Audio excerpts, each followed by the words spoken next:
Hey guys, I think we're live. I got Endpoint here. He's got a YouTube channel. It's pretty cool because he actually talks about coding on that channel, not about just random stuff like a lot of YouTubers do. So always great to have him. Always a pleasure.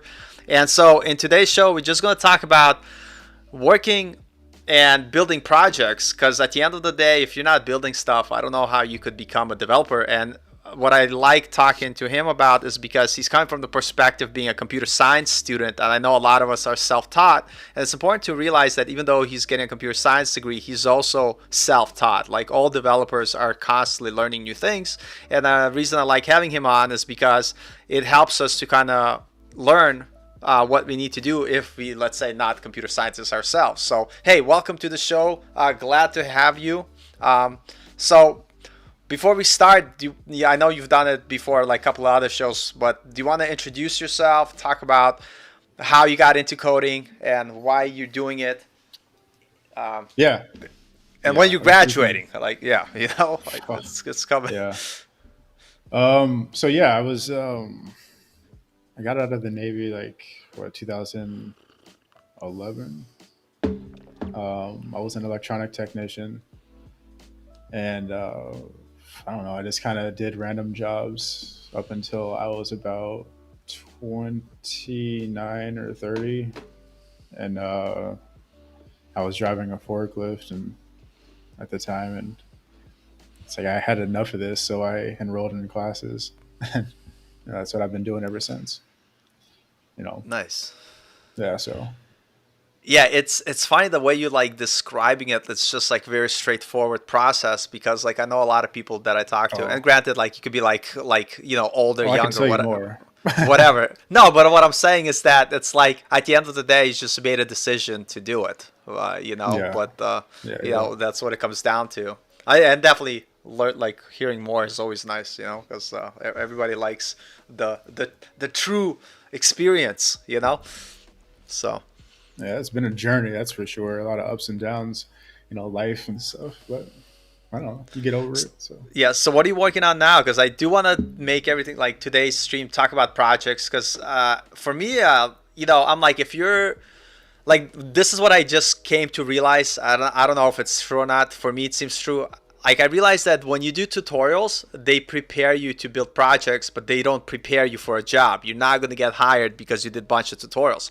Like, the project that you build yourself, that's what's going to give you the experience to be able to get a job. And so at the end of the day, if you're not building things, if you're not struggling through the things that you're encountering, like you're not going to learn as quickly. And so like what are you working on now? And then like once you give like a brief overview, I'd like to know like how you broke it down into steps in terms of like what did you even know where to get started in terms of like the yeah. first step.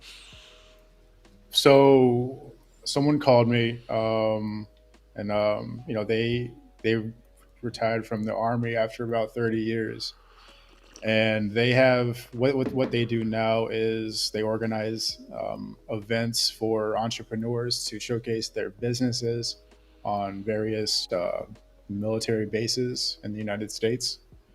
Yep. And it's a current running business, and they wanted to kind of remove everything from the services that they are currently using and paying for onto their own site, and kind of smooth out the sign up and registration process for the vendors, and as well as add additional features like membership subscriptions and customized advertising. And you like have a membership where you'll pay a certain monthly fee to have your business showcased to the network that he has currently built.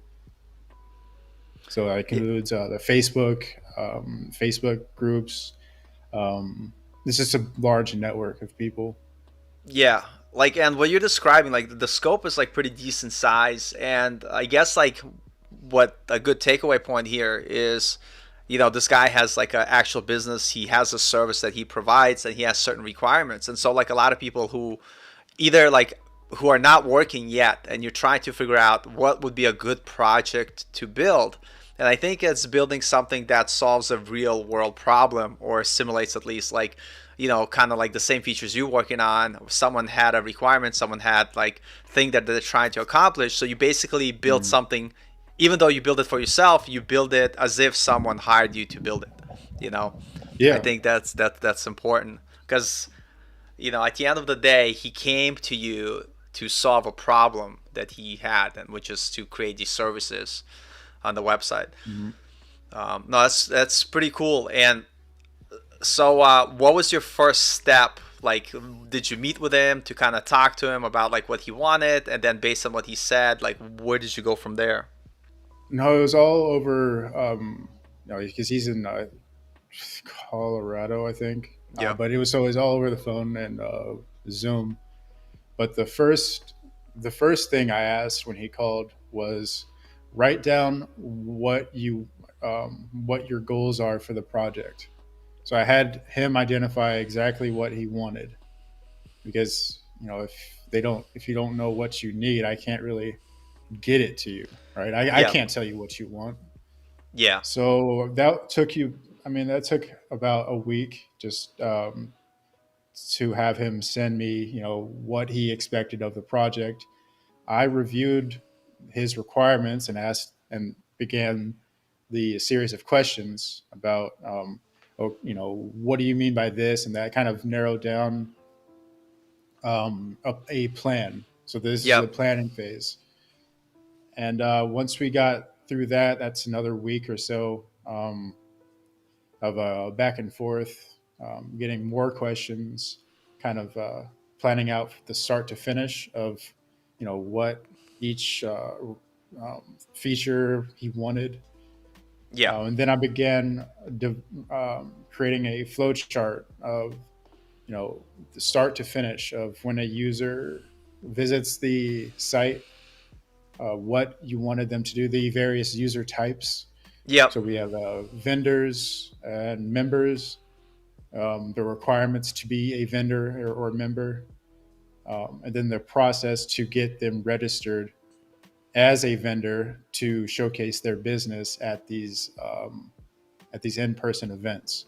And there's some digital events, but um, mapped out, the interaction with the database, um, what data is, the just basic flowchart stuff. Are they signed up? Are they have they verified their W-9? Have they verified the other four PDFs that they need to submit to verify that they are a service member? Basic things like that.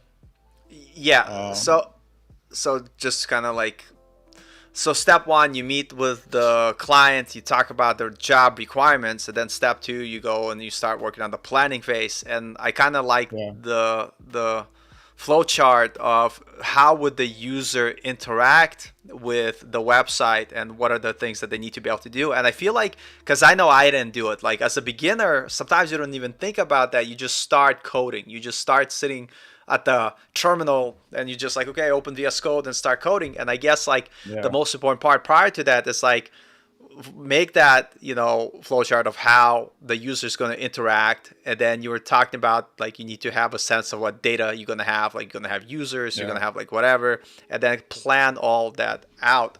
Now, is that something yeah. you kind of knew, or is it something that like when you were studying something that they talked about, you know? Kind of both. I mean, from the very first classes, you know, one of my professors, she told all of us, it's a good idea to not to don't start coding. Obviously, a lot of us didn't listen because we didn't know anything. But like from day one, every single professor has been saying, don't just write out your plan first. It's going to save you time during the actual coding process because the coding process is a small piece of what you're solving. You're just, I think I said it in the last videos or talks we had. It's like if you can't define the problem and how you're going to solve it, you can't Yep. just code. I mean, you can if you But that's really. gonna be like an Sometimes I exercise, and can. like, yeah, Yeah, yeah. it's If you can't like frustrating. It's hard. identify, Yeah, what you try and yeah. solve. Yeah, So. Um, I didn't start coding until like week 3. Yeah, yeah, that's funny because a lot of people think like, well, you weren't being productive. Where the planning phase is like the most important phase, and we actually Yeah, Logic Indy says hi, what's but that? he helped me out like show me some game dev with JavaScript. And what's cool, like before we started, he actually also had a planned out like mock up. He had a plan like how things are going to function, and he wrote stuff out. And I think that's something to be said, taking the time to plan. And I think as self-taught developers, like a lot of tutorials, that's the part they're missing. They just show you Mm, follow the code, but what they don't show you is the planning phase, how they identified that what they were going to build for class or whatever, and how yeah. they came up with that. And I think that's like super important. Now, after you made like how the user going to interact, did you then also plan out the kind of the database, like what kind of data entries you're gonna have, like for user, for like whatever, like or did you kind of like I'm gonna do it as it goes? Well, I knew. So there was a few issues that we ran into. Well, I ran into that we kind of went back and forth on. Like the authentication portion was the first one. So I had the sign up form built, and they could.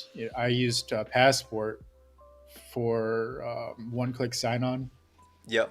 and but then I ran into the issue where, what if the user forgets their password? So I got the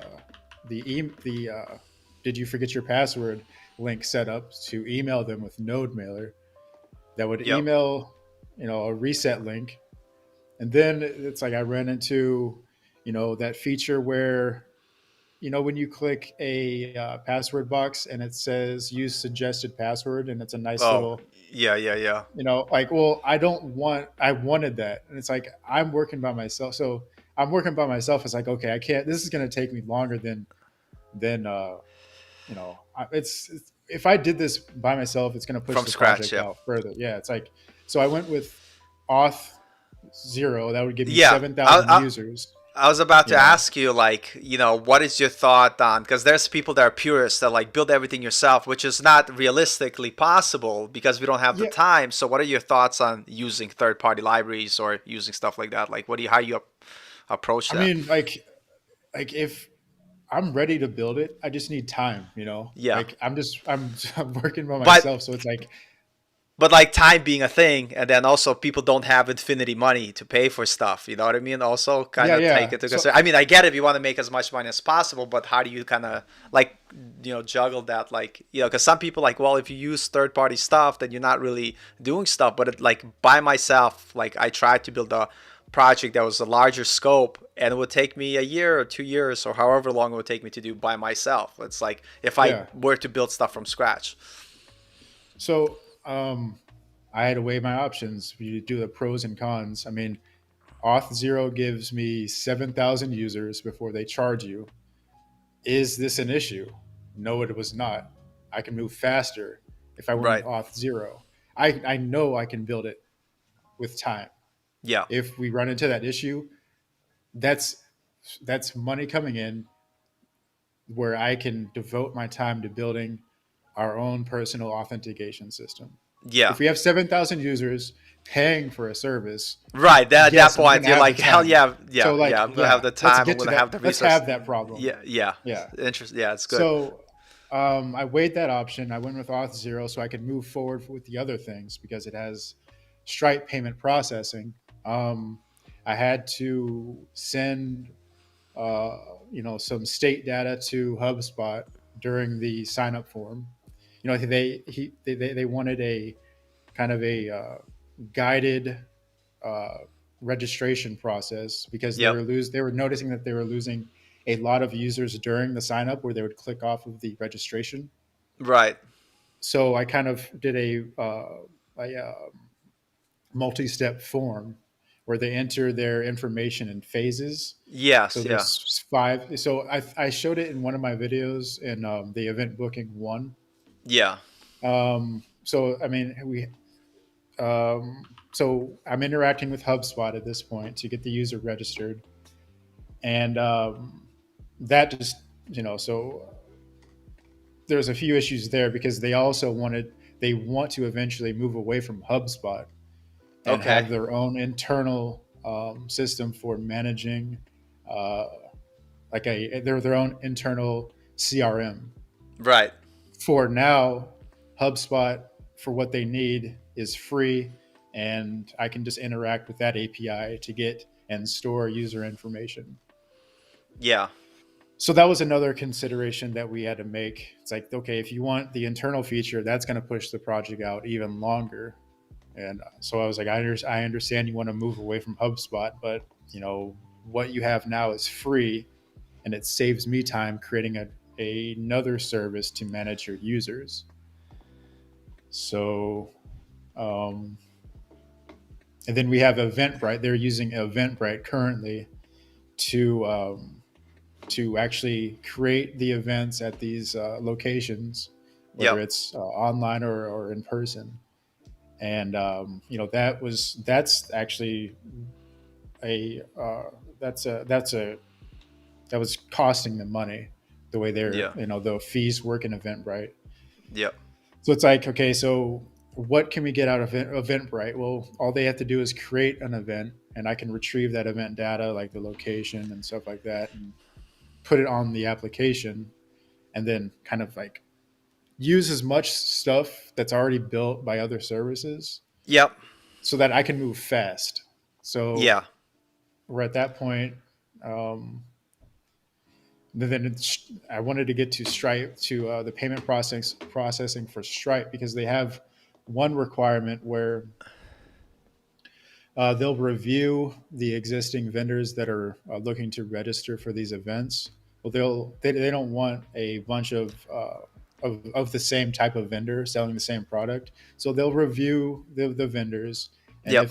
if there's an approval process. So I kind of knew this working at technical support for a Stripe call center, Yep. where you can kind of delay payments with payment intents Yep. for up to 7 days. So that gives them the time period to review the potential vendors and protect them from fraud with 3D Secure and Stripe. It's just a bunch of Yeah. stuff that I have to do by myself. So it's like Yeah. Let me. that's how I'm Yeah, like going like off from there. here's one thing that I want to ask, because like they're like, oh damn, this guy knows everything. He's a computer science student. I mean, Don't know Jesus anything. Christ, I can't. I was about to hold on, get to that question, because it's like, is this everything we need to know? So going into this project, how much of this stuff did you actually know? And then tell me about like why you're not worried about it, because like this idea, if you're a programmer, part of your job is to figure out these solutions, but like how much of this did you know that you're like, oh, I'm going to do it, or did you just come in, I understand programming, so I'll figure it out? I had no idea how to interact with HubSpot. I had no idea how to interact with Eventbrite, their APIs, or even the basic user their dashboard. When you log in, I'm like, where Yeah. do I find anything? but Stripe, like I even had some. but even like from coding perspective, like in terms of like you kind of know what you want to do, but did you already know how you're going to solve it, or is that something you had to like solve? You know what I mean? It's like, you Well, know like, yeah, it's like I knew that I needed to send. I needed to know how to send and receive data, right. uh, and that's basically I know how to do that.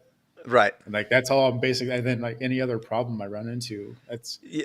that's the basic. I'm sending and receiving data, and then it's like, well, what do I do with this? Yeah, but like all that other stuff, it's like you learn as you go. Yeah, It's not like everybody's gonna know everything what to do. There's always gonna be challenges and stuff like that. yeah, yeah. Yeah.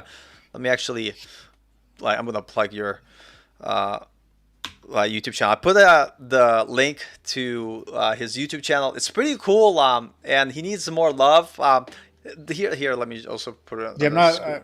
Yeah, On the screen here, I'm not like going like hard on. yeah, he's not going hard on YouTube. Like, this is a YouTube channel, but the point is that I'm trying to say here, like, right, he's not trying to be a YouTuber. He's just trying to put posts on his YouTube channel of problems he solved that if somebody else will have, maybe it'll help him. But the reason why I like the channel is because it's a dude who just gives us like he just cares about programming.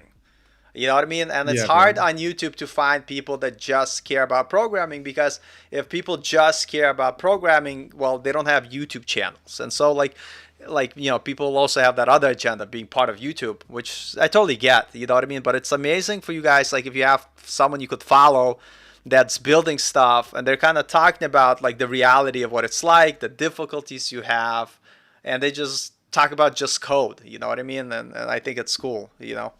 So, uh, and we had a question here from Lucky. Like I've been kind of slow, but yeah, I'll answer. Guys, don't be shy. Ask questions. I guess ask questions in the chat because we're here to answer questions as well.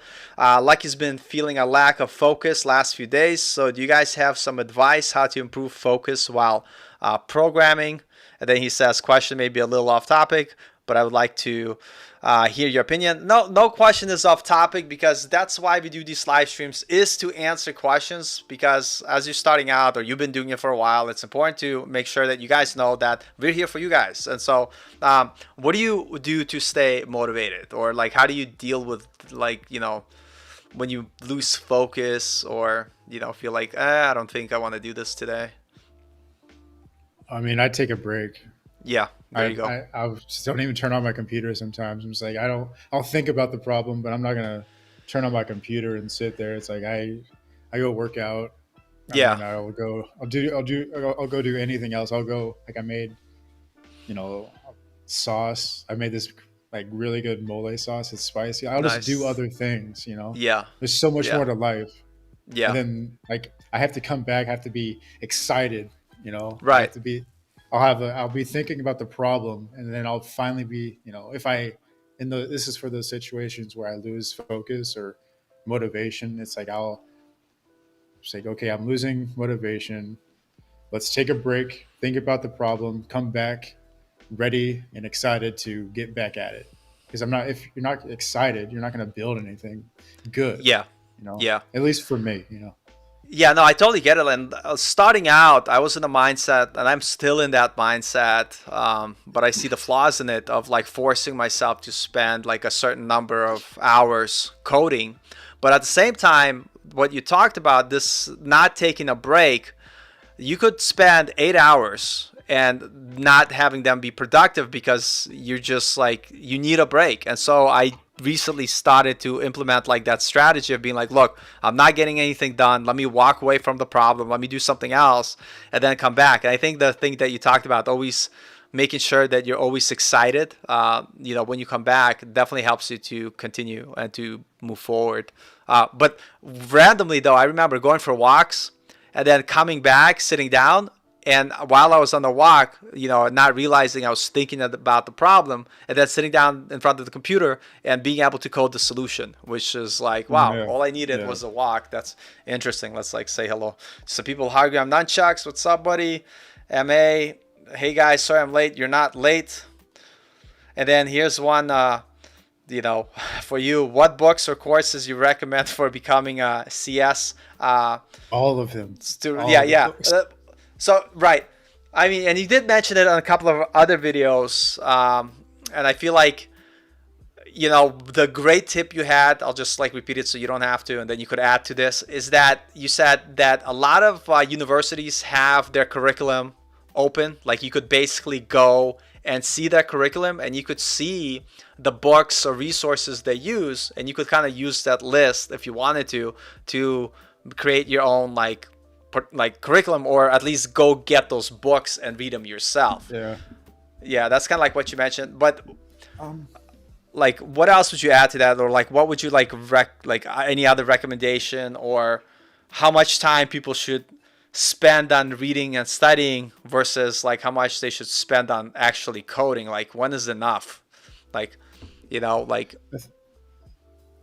yeah, I mean, I made that mistake. Like, if I had to go back and when I was first, learning this stuff, I would read for like a day and not do anything. yeah, I would say, I would say, not do that.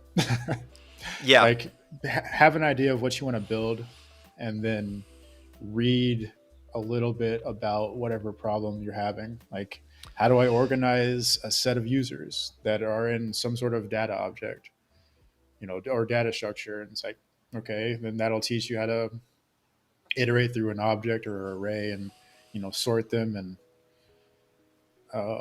but like for specific books, I think I sent you them. They're Yeah, in the my links. Discord. It's like Yeah, actually there's like here. one that's available online. It's like an algorithms book.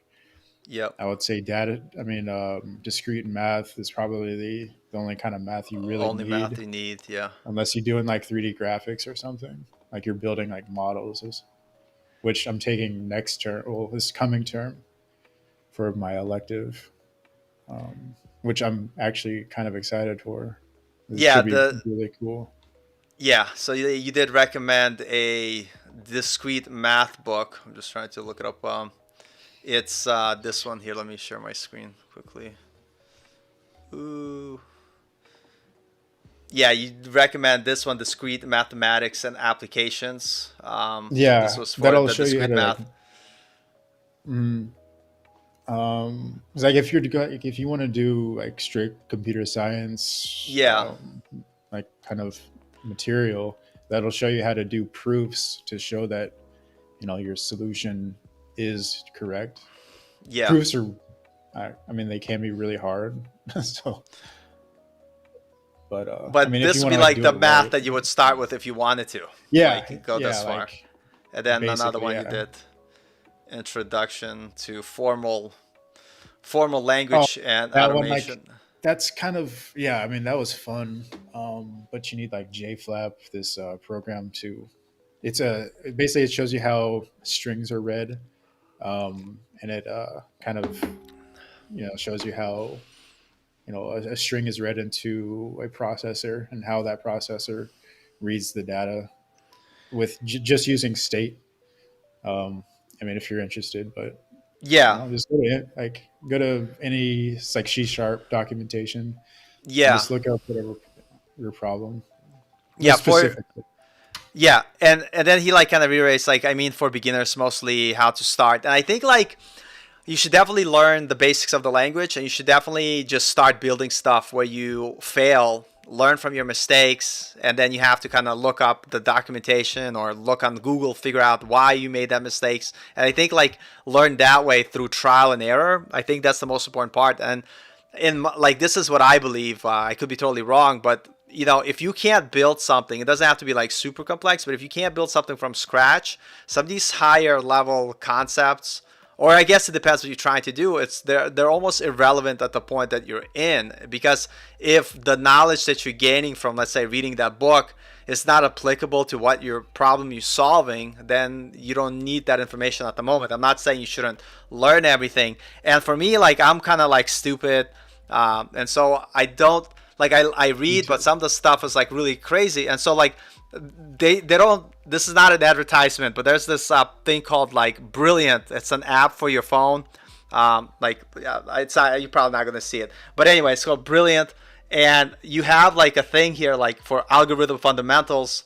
I don't know, like my phone is too bright. You're not gonna see it, but I'm gonna see if I could find there. But whatever, like look up Brilliant. I'm not saying you guys should get it, but it allows you on your phone to learn concepts through trial and error, through doing like algorithm and like computer science stuff or math. Like I did geometry, like for whatever reason I don't know, but it was like really cool, and it's kind of a nice thing. Like if you're on the toilet or you're on the bus or like you're just doing nothing and you have your phone, just like go on Brilliant, pick a course, and then try to solve some of these logic problems.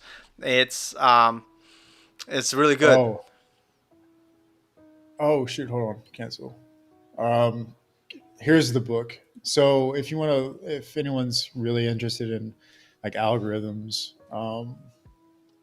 but everything that he said is applies. But if you like want to learn algorithms, this is probably um, Kenneth Rosen, um, algorithm something. Let me get it back. I lost the link.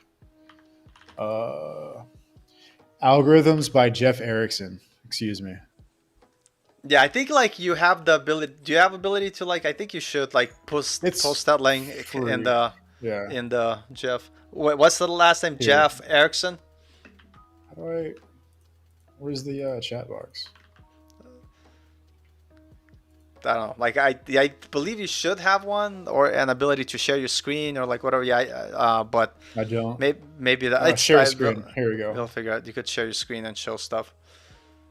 All right, here 10C we says hello, hello guys.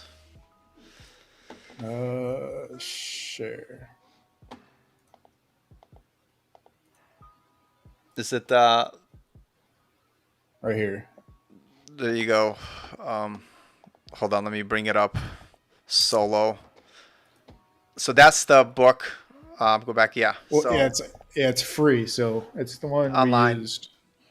Oh, But nice. this guy, he's pretty well renowned for, you know, his algorithm teaching process. Yeah. No, Um, that's good recommendation. yeah. That's So it's yep. No, cool. Yeah, all right. people could look that up. Nice. Let me take you back here. Oh, oh, there you go. Yeah. So and so we are in this live stream. If you guys joining us, we're talking about like kind of building projects and solving problems. How do you start? And we talked about, you definitely need a plan. We talked about, first you meet with the client, or if it's your personal project, you have to understand what are the requirements, what the scope is. Then you plan it out from like the user, like, experience to do like, and figure out what you need to do. So let's say you did your planning and you have to build a bunch of stuff. Before we start, actually, can you talk about the stack that you used, why you used it first, just so people are familiar, like what tech are you using for the front end, back end, and so on? Yeah. Well, at the so I was like, oh, this is a perfect time to use C sharp. I didn't. I mean, I wasn't as proficient as I was in JavaScript, so I chose what I was proficient in, so I could move fast. Yep. Um, so I used Gatsby um, for the front end, so I could have static content, and I have just a simple Express API server, um, and I'm using a Postgres database, Yep. and then I'm using Material UI for most of the structure. Yep. For the Um, CSS stuff, which is kind of interesting yeah, because a lot of people ask me like, oh, or you shouldn't use Bootstrap, you shouldn't use whatever. I think like if you know CSS, hold on a second. Like if you don't know CSS, let's say you don't know how to like target an element and make it blue, okay, then don't use Bootstrap because you need a lot of CSS to learn, or like Material or whatever. But in terms of like building stuff, and like, look, you're your own guy, I'm like my own guy. We don't have a team of people. We need to make sure that we use our time for the most important things, like the functionality of the thing. So like it's yeah, funny, like, because when I saw your site, I'm like, that looks pretty good. That looks pretty good. I'm like, you must be using something, you know. yeah. Not Of course, yeah, not to discredit you or anything, but because of like how much stuff you built so quickly, I'm like, you're by yourself.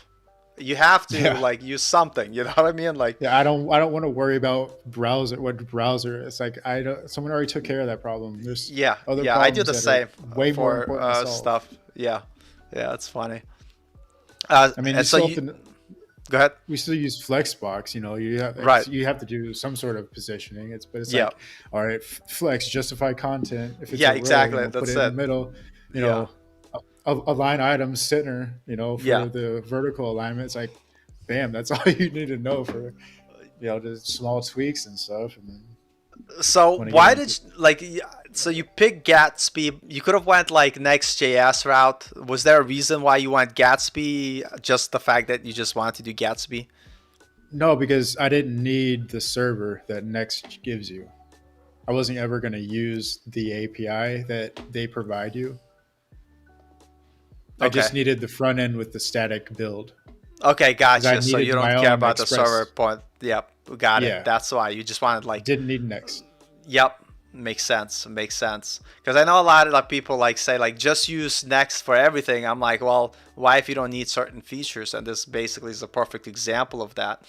Um, yeah, And then yeah, it's like or I guess React is kind of obvious because that's. I'm feel like I'm. And then I went over the APIs I have to interact with: Stripe, HubSpot, and Eventbrite, and yeah, that's it. yeah, yeah. And then so once you figured out your tech stack, you figured out kind of like the scope. What was the first thing you coded? Like, where did you start? Did you start with the UI or the back end or a little bit of both, or like get like kind of like a skeleton thing where you have a front end and you have a back end, and then you have like one interaction that happens between the two to make sure that they all talk into each other.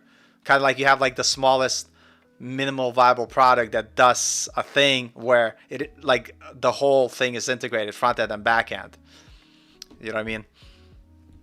Okay, yeah, my process it kind of switched back from like okay, so it started off with I wanted to get the users through that multi-step form and to their dashboard. That's a protected route. So I handled I submitted the user data to my API and the Express server to save the user to the database. So I kind of built that in one long chain.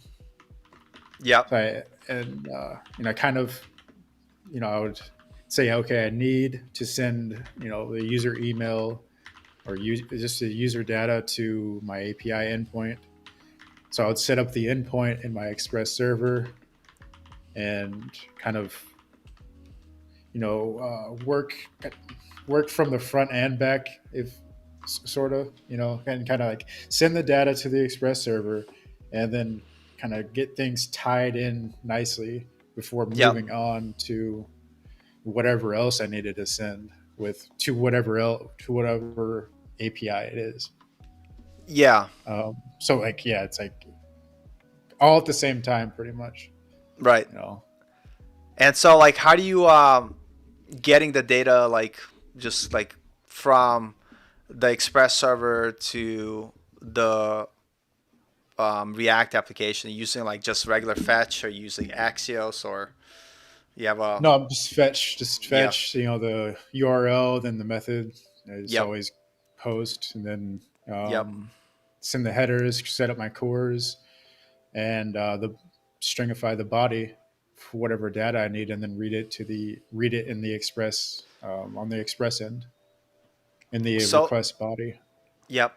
And then like I don't know if you got that far, but like if you have changing content on your website because it's statically generated site, so it would have to rebuild itself. Do you have a process that like triggers that, or how do you update stuff on that, like when data changes in the database or what have you?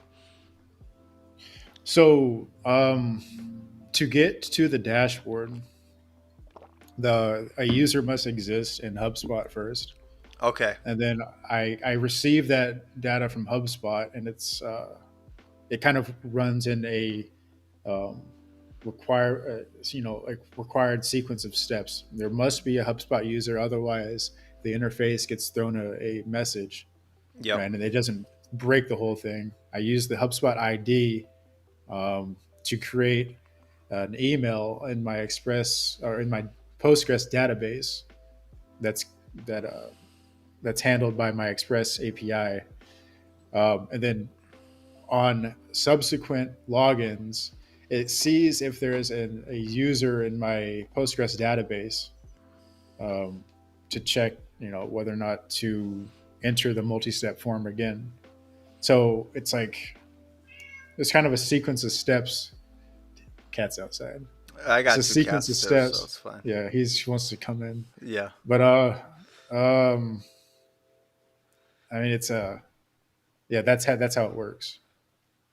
There's a few other things, but like that I didn't really plan out. I knew I had to do something like that. I just had to see how HubSpot worked, Yeah. and then I was like, okay, this is a great this is there might be a better solution, but I was like, this is this makes sense. Yeah. First, create a user in HubSpot, and then if a successful user was created, send that ID to my database.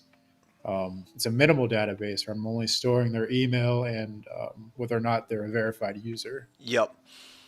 Hash that information and then send them to the dashboard, and then use that to interact with Stripe as well. It's like, oh, and I'm using Redux for a For store store, yeah. Yeah. to reduce my API calls. Right. Yeah, So, just have that there. Yeah.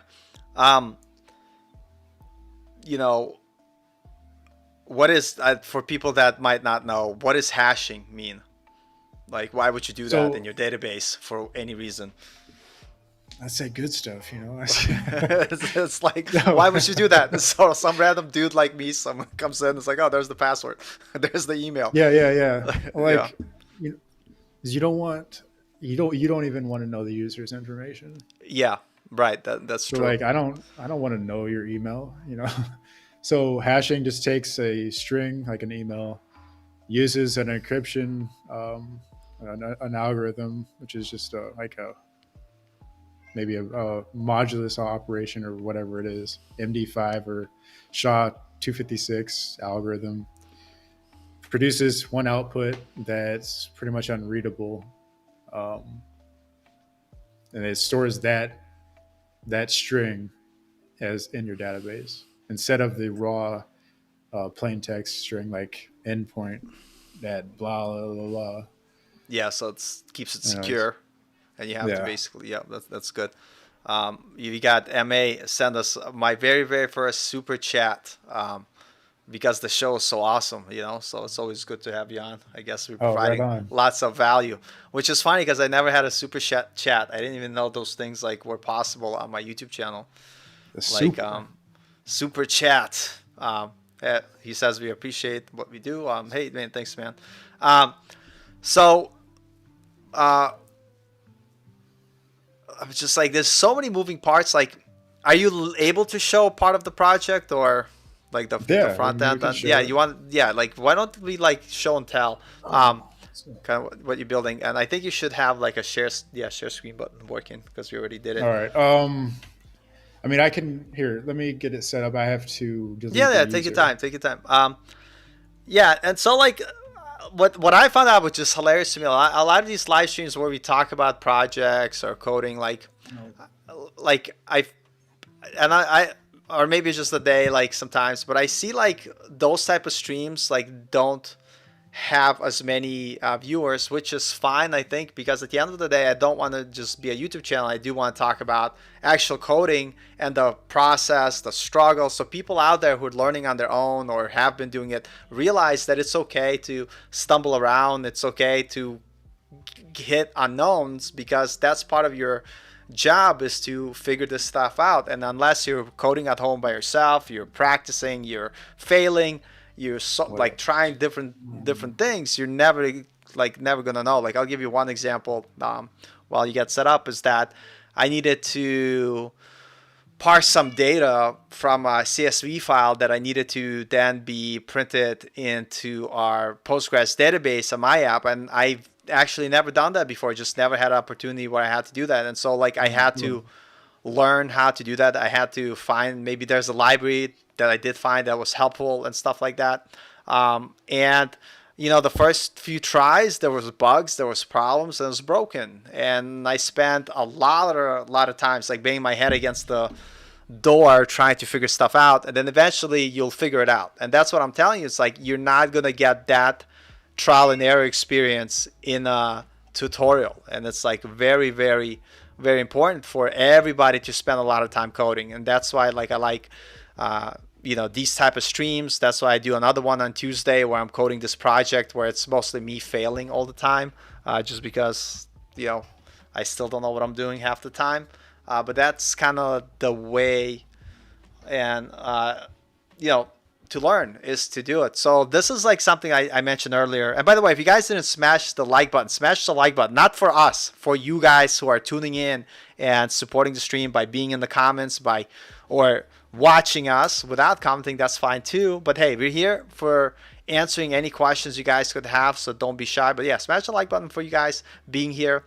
But at the end of the day, like I want to make sure that this channel presents the more honest approach of what it's like to code, and that it is hard and challenging. It is rewarding, but that's kind of like what you have to do. You gotta actually build stuff. So, are you ready or Oh, I got still? it. It's Gatsby's still building the Oh, thing. okay, no, And no then I had to worries. Just let us know delete when they're some ready. user. Yeah. So, Let's see.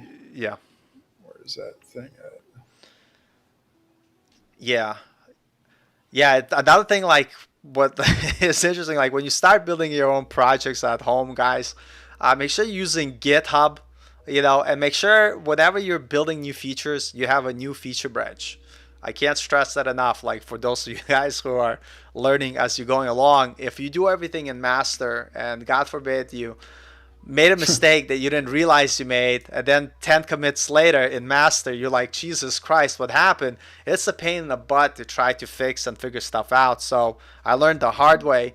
So make sure you guys are definitely doing Great. feature branches and stuff like that to be able to kind of like, if you do mess up, it's easier to fix stuff. But today we're talking about building projects because I want to make sure that all of you guys are building projects. I know you guys know this already. The key takeaway, there's many key takeaways from what we're doing. So uh, one thing that I thought was hilarious is that don't be ashamed of using Material UI or Yeah. something like Bootstrap. There's no, if you're building a full stack application, then definitely don't have to try to also write all the CSS yourself. Use a library, use something that will help you to develop faster. And I kind of, we were talking about, especially if you're doing stuff by yourself, like think of it, a lot of companies, they have a team of developers and each developer is responsible for a certain aspect of the application. And so by being by yourself trying to do everything, it'll be very, very, very difficult. So Uh, but it's that's kind of all. like what is, hey, take your time, no worries, we have time. um and so like the main point is like, this is my gripe with while we're getting set up here, my gripe with a lot of channels, not a lot of channels, there's a lot of great channels, by the way, there's a lot of channels better than my channel for sure, but my gripe with channels that talk about coding in the sense that it's like the easiest thing they've done, you can only do it for 3 months and all of a sudden you're going to be like the best programmer ever and making over $150,000 a year easily. But that's not the truth. Like it takes time. It takes a lot of work. I actually talked to a girl earlier today, Anna, and she's doing amazing. Yeah. She's actually started studying like full stack development and built some cool projects. And it takes hard work and it's a lot of time. So, and if you're struggling, that's part of the journey. Don't give up. And then someone's asking what language to learn for Linux. I don't program in Linux. I know that some of their C. stuff. Yeah, I was about to say their like underlying stuff is written in C for sure. It's But that was like Yeah. C just a is written in question. Linux. So Yeah, Linux. Yeah. Linux Linux is written in written in C. C. Yeah, they don't use anything else because I thought that was like they're like under like the main kernel is written in Assembler. C. Okay, yeah, or something, whatever. Like that shows how much Linux I know. You know, Yeah. No. Like there's like Bash. Linux 7 documentation. It shows you all the Yeah, methods to use. I only use Uh, Mac, so you Linux users could go and do your own yeah. thing. Like we had to I'm just kidding. we had to write our own.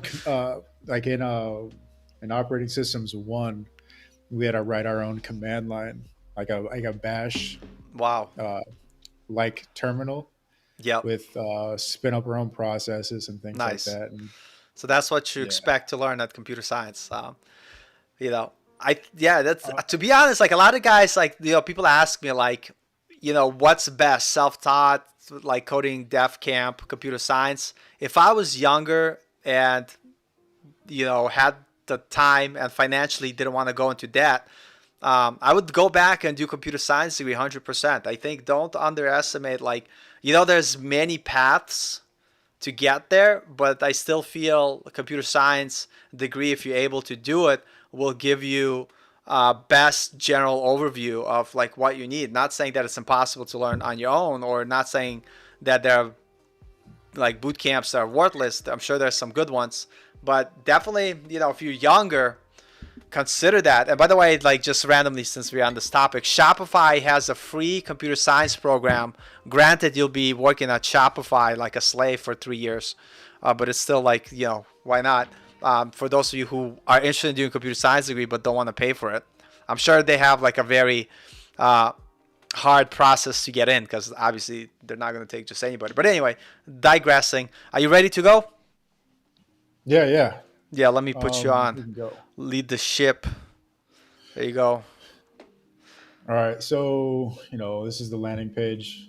This is all they'll see. They'll log in. Uh,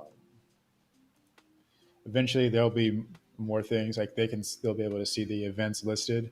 If the Yep. user isn't logged in, it automatically directs them to. Well, I've already logged in with Auth0, but you'll Yep. see that It'll redirect page you to log first, in. Yep. and then you'll get directed here. First name, last name. I have most of this auto populated in my code just to save time. But they'll select their current branch that they served in.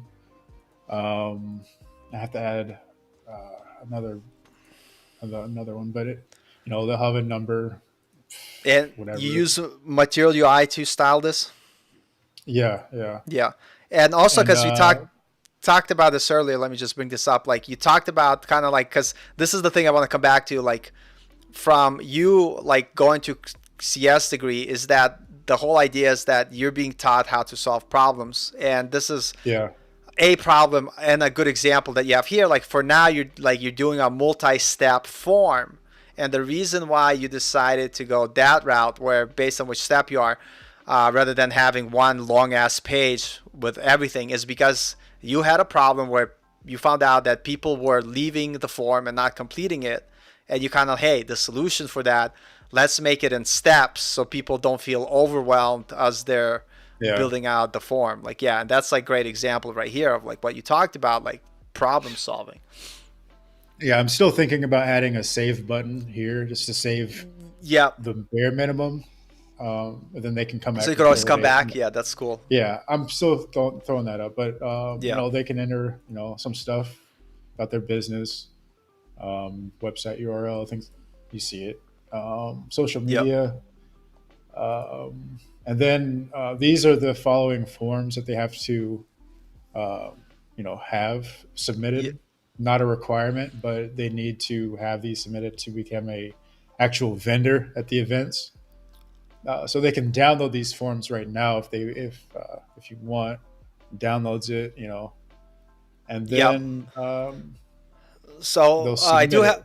Yep, I do have a question. Like here, how are you handling like upload, and how are you storing the files, and where are you storing them? I'm handling it with React Drop Zone. Yep. Um, To it's like I saw that you could do it with just an input, but I mean this React Drop Zone was already built. I could move faster if I used it, and it Yep. seemed pretty stable. And Yeah. that's what an That's on important the thing is. front Like end. Yeah.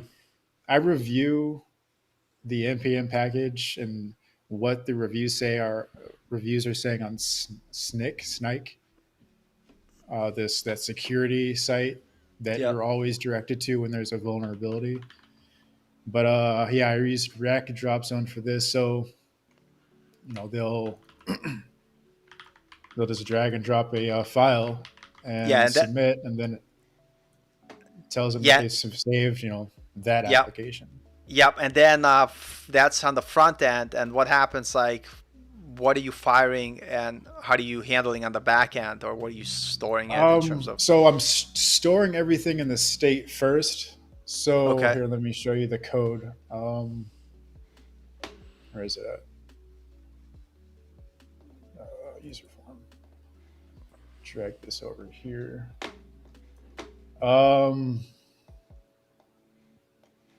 so I'm using a class component to control all the functional components that are the steps. So each step is a functional component. The class component just controls the overall state. I have the PDF files in a form object, and they're just a form data object or a new file object that I Yep. send as a form data as a multi-part form data And um, what do you send that to? header Like, as a content. I send this to my API can you show us right like the call where you're here. making the send? Like if someone's interested, then Yeah, sure. It comes on success. yep, So right here, it's in the use effect. So when they click save, it takes the form data. So I have a form yep, data object, and each file that is saved in the state is appended to that form data object, yep, and it has a name and the actual file as the yep, parameters. Um, well, it's actually down here because there's just regular key value pairs in the state as well. So yep, if it's not if it's not in the form object, just save it to the or just append it anyways. But yeah, save the file anyways. Read the API, the documentation on yep, form yep, data, yep, and then I send the I call my API at HubSpot create. This is my Express API. yep, It sends that here. Where is it at? I still need to clean a lot of this up because yep. I'm having an issue um, right now with saving the. Well, I have the form saved to HubSpot. It's just a small issue with the request Yep. queuing. But I create, I save the actual data down here. But first, I decided to send the forms first because in Yep. HubSpot you have to send you can't send the files directly to a user object. You have to send the files to the file API and then attach the files to the customer with the engagement API. It's really, I'm considering just sending the files to a specialized email and having him read the files from there just to make it easy. Because Right. this is an issue that I'm running into right now.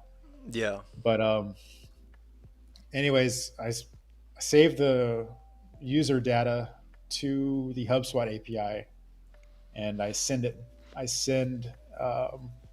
this data back to my front end, which once this data is sent back, it is saved in the state, in the Redux state right here. I load this user information so that they don't have to query HubSpot anymore as long as Yeah. they're logged Yeah. in. That's already there. Yeah. Um, and then, so yeah, but let me get through that process now and just show you what's going on. So they'll hit next, they'll review their information and hit save. And everything I told you is what's happening right now.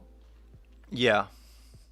And once they're successfully entered, they're directed to, once everything is saved to my API, HubSpot, and yeah, they're directed to the dashboard. From the Yep. dashboard, they can log out.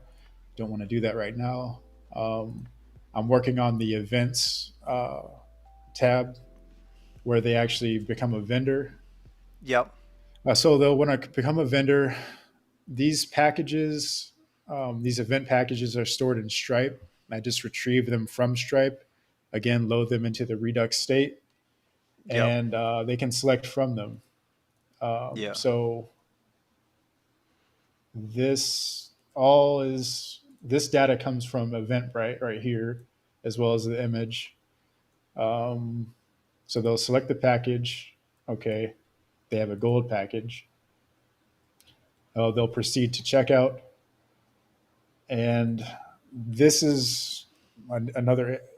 before I submitted the actual PDF forms, my the user data was populated here, but there's an issue sending the PDF forms to HubSpot where it's pausing after it's saved to the HubSpot file API. Yeah. But before I made the change last night, this information was populated. It's Yep. there in the state.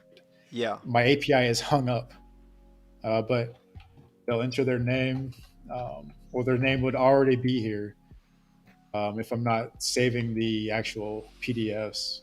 They'll have an email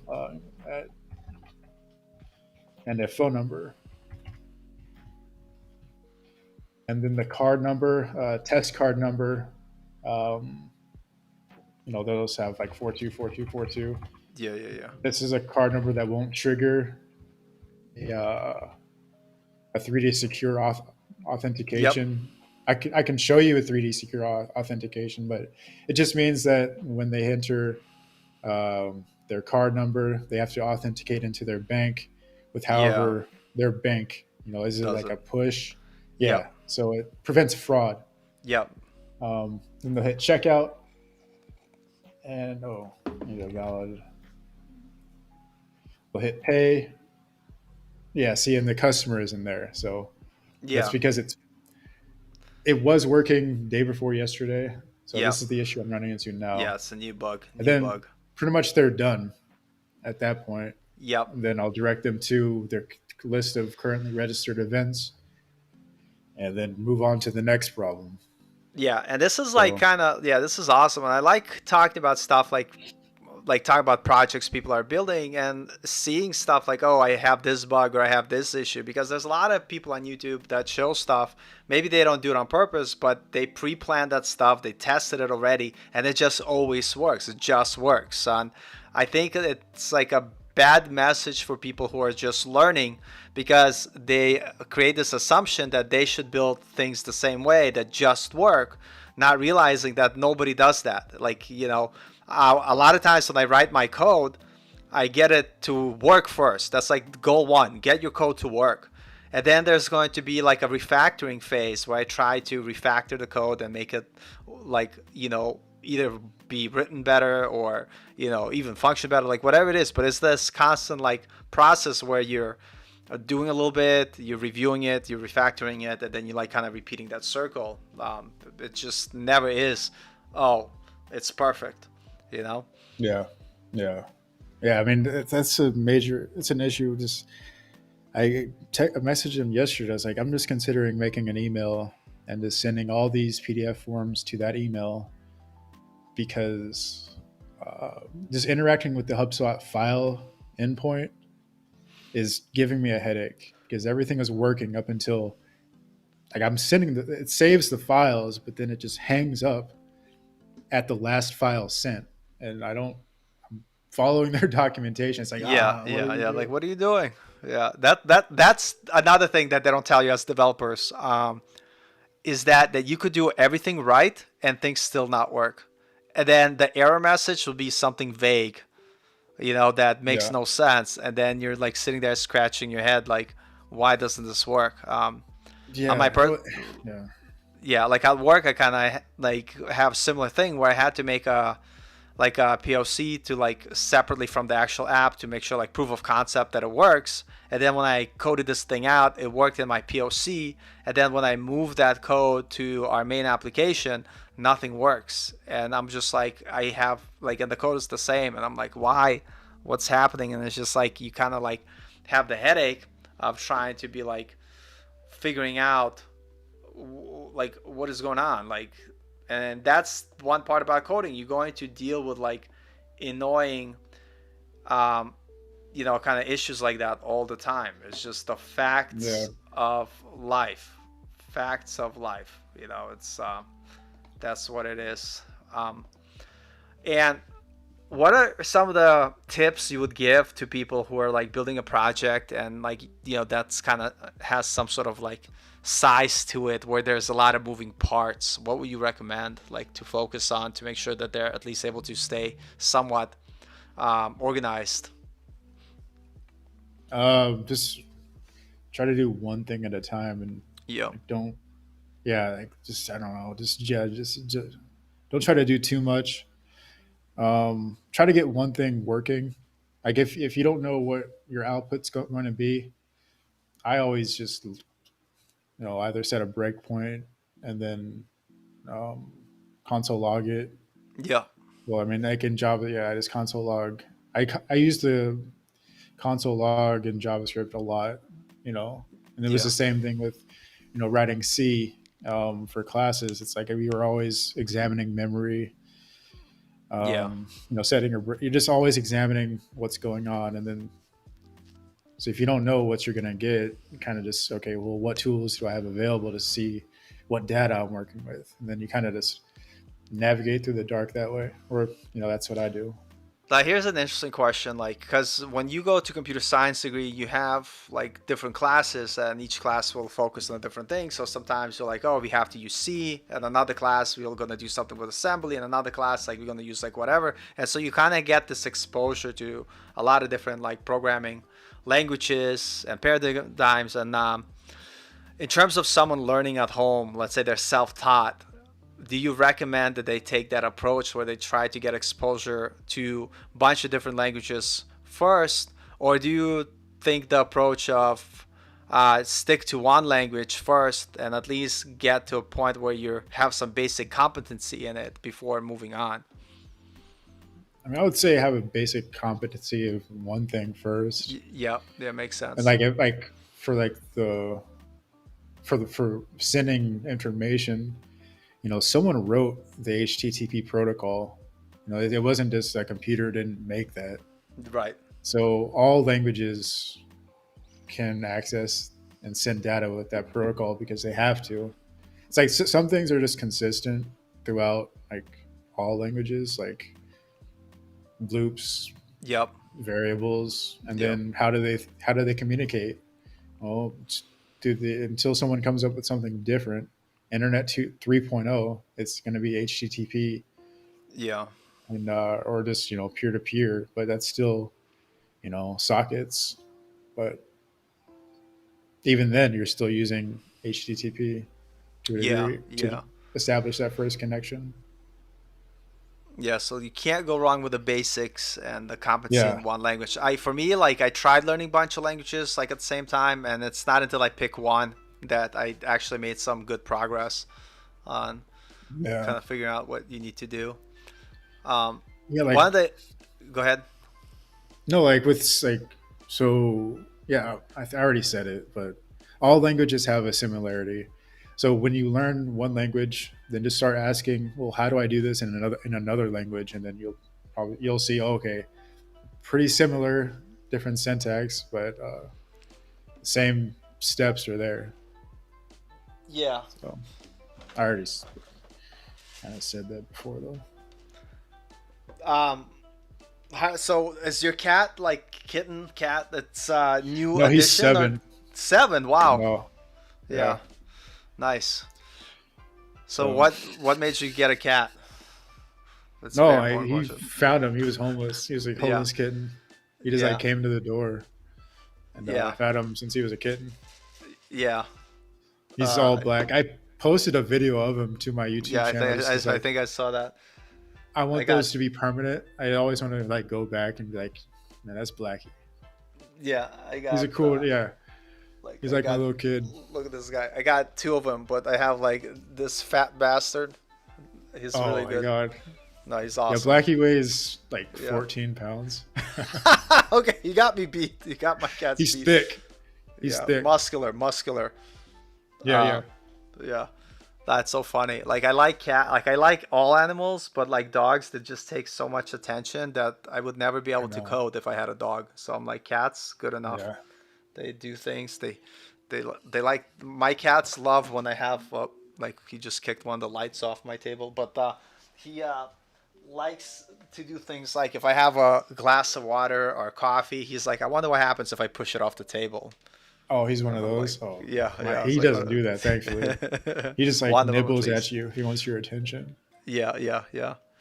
That's cool. So, what are your expectation like in terms of timeline, like finishing this project? Because it's a pretty decent sized project. Like, or like, are you guys adding features in phases, or is there like Yeah, build out? Yeah, phases. yeah, So I mean, the goal, if if I can decide what I want to do with uploading the files, because they only need them to verify their identity. It's not like they need yeah, them for anything else. They send them to another government agency to verify. yeah, So it's like, you know, I could move faster if I just sent them to a particular email inbox. yep, And so I need to start on the membership subscriptions. Um, yeah, right now, I mean, they can accept payments yeah, um, for the events. So a timeline, it's like, yeah, it's definitely in stages, and like, it's never going to be done. I don't think there's yeah. always going to be something. I was gonna say like, like when you talk to someone, how do you have that conversation being like, hey, your application is like feature rich. There's always gonna be development that needs to be done, and from like when you say that to a person, like because there's certain bosses I worked for, they're like, no, like 3 months is all we have, and that's all. Not like, and where it's at 3 months, that's where it's at. But like working at two different companies already, like I just see that a lot of times it's just this unrolling thing where you constantly working with the app, either adding new Mhm. features or fixing the stuff that's there before, trying to make it work Mhm. better. And I think like from freelancing standpoint, some customers, they're like don't get that concept of that there's a maintenance overhead that you have to maintain. No, I mean, fortunately, I mean, they understand maintenance. So they retired from the army, like, so like there's always, you kind of know that like, there's always going to be maintenance. Like when I was an ET, we always had maintenance, on whatever it was, whether it was Yeah, just like a radar system or um, so like there's always luckily there's an understanding that, and a want to always have something improved. It's never like, oh, you're at a finish line. Like they understand and want a product that's continuously improving and never just stagnant.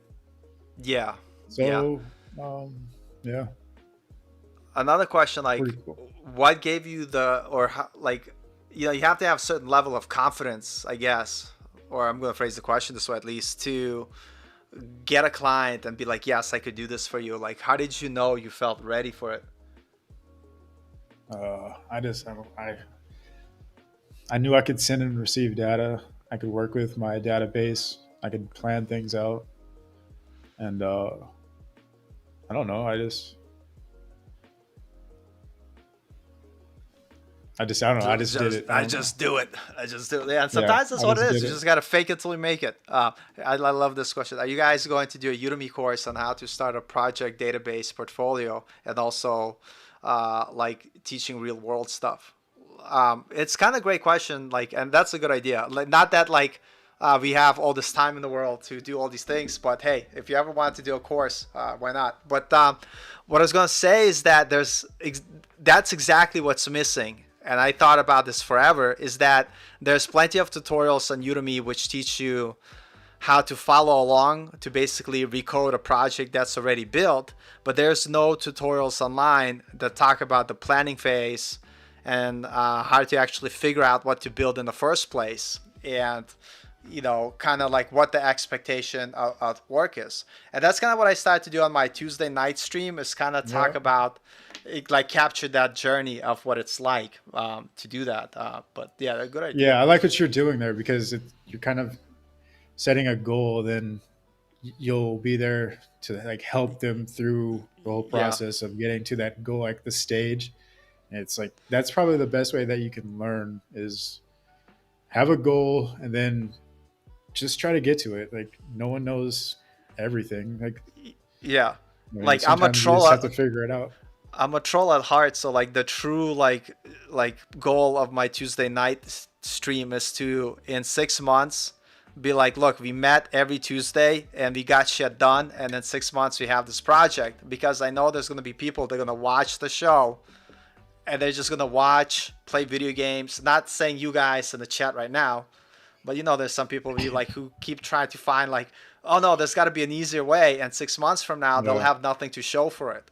And I'll be like, Yeah. look, we just made it's consistency over time of doing work that's gonna get you there. And so for me, like, cause I have people that been with like followed me for a while and like my Slack channel, and some people got jobs and some people didn't, and they're trying to figure out like, why did I not get a job? And it's like, look, like the answer is different for everybody, but the 80% of it is that you didn't build a project that was worth enough for like an employer to take you seriously. That's at the end of the day, that's what it is. Like, do you have the skill? Like, no amount of courses is going to help you. You got to build stuff and you got to have deliverables. Like today you showed us a website which had functionality. Like you delivered on the thing that you said you were going to do. You know what I mean? And that's kind of like what people have to understand. Like, as you're learning to code, you need to practice delivering on things. Because if you can't deliver, you can't get a job. And that was a tough lesson for me to learn. So, Yeah.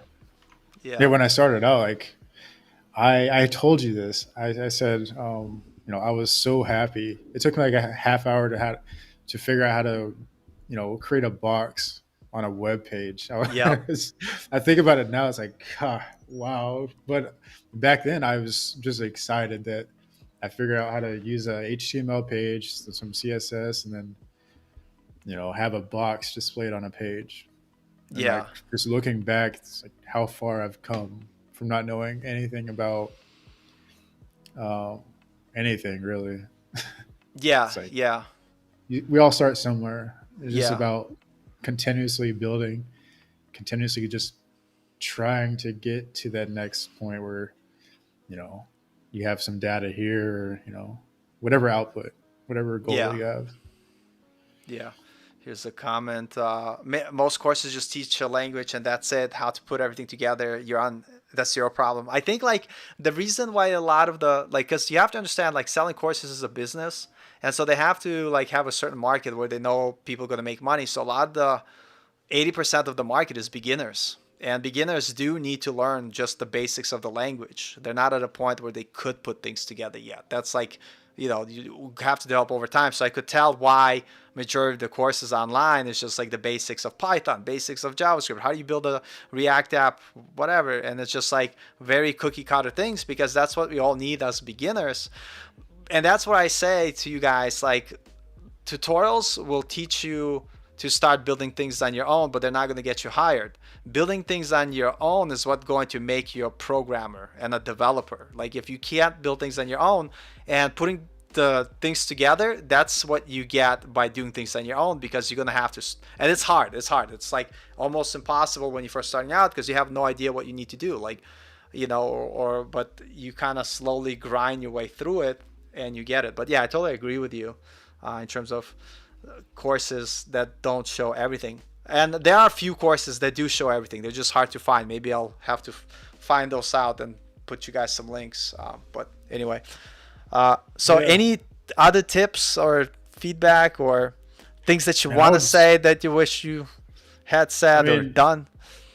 just like if you don't know what to build, I would just start looking at like I had no idea Eventbrite was a thing.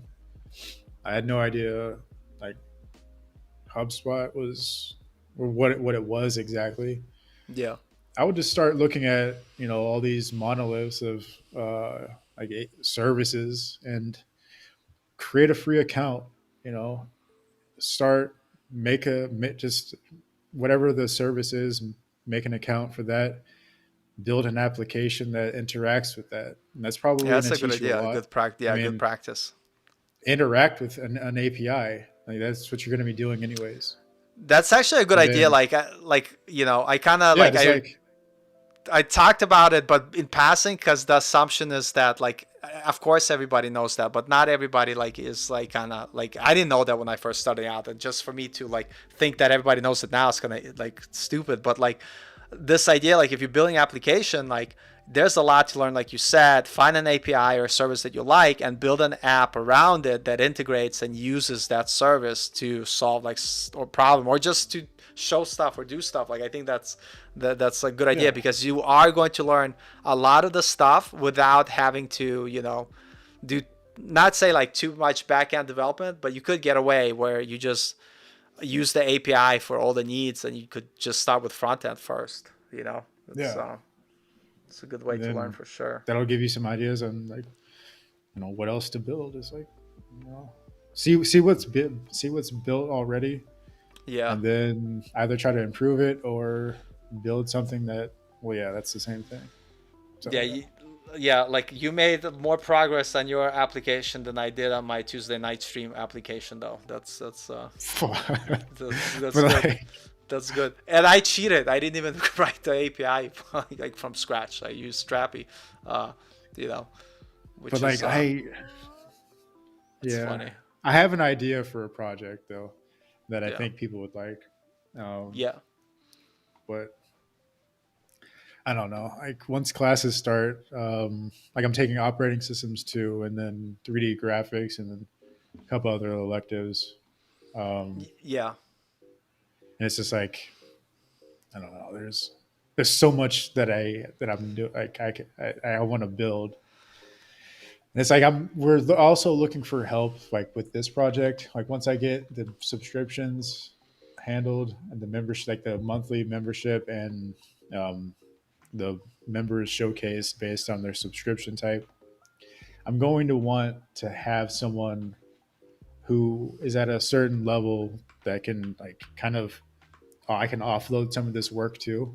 Yeah. 'Cause I can't do it all. Like it'll move too slow because if I'm doing all the tests, I need to move faster. It's Yeah. like there's so many tests to do, and it's like I need more hands. So Are you gonna look at like someone who's does like full stack, or are you gonna look someone that does front end and then someone that does back end, or front end probably it's probably the first because place? I can Yeah. do most of the back end stuff, and Yeah. then I mean I can do most of it all, but Yeah. it's like front end just to have the things built, create the design, Yeah. the outline, and just put the material, use material UI to Yeah. build The whatever components and page it stuff. is. 'Cause Yeah. that just Yeah. takes make everything nice and Yeah. set It up all the takes state. time. Yeah. Yeah, It all get it takes ready time. to be sent to the APIs. It's like I can't.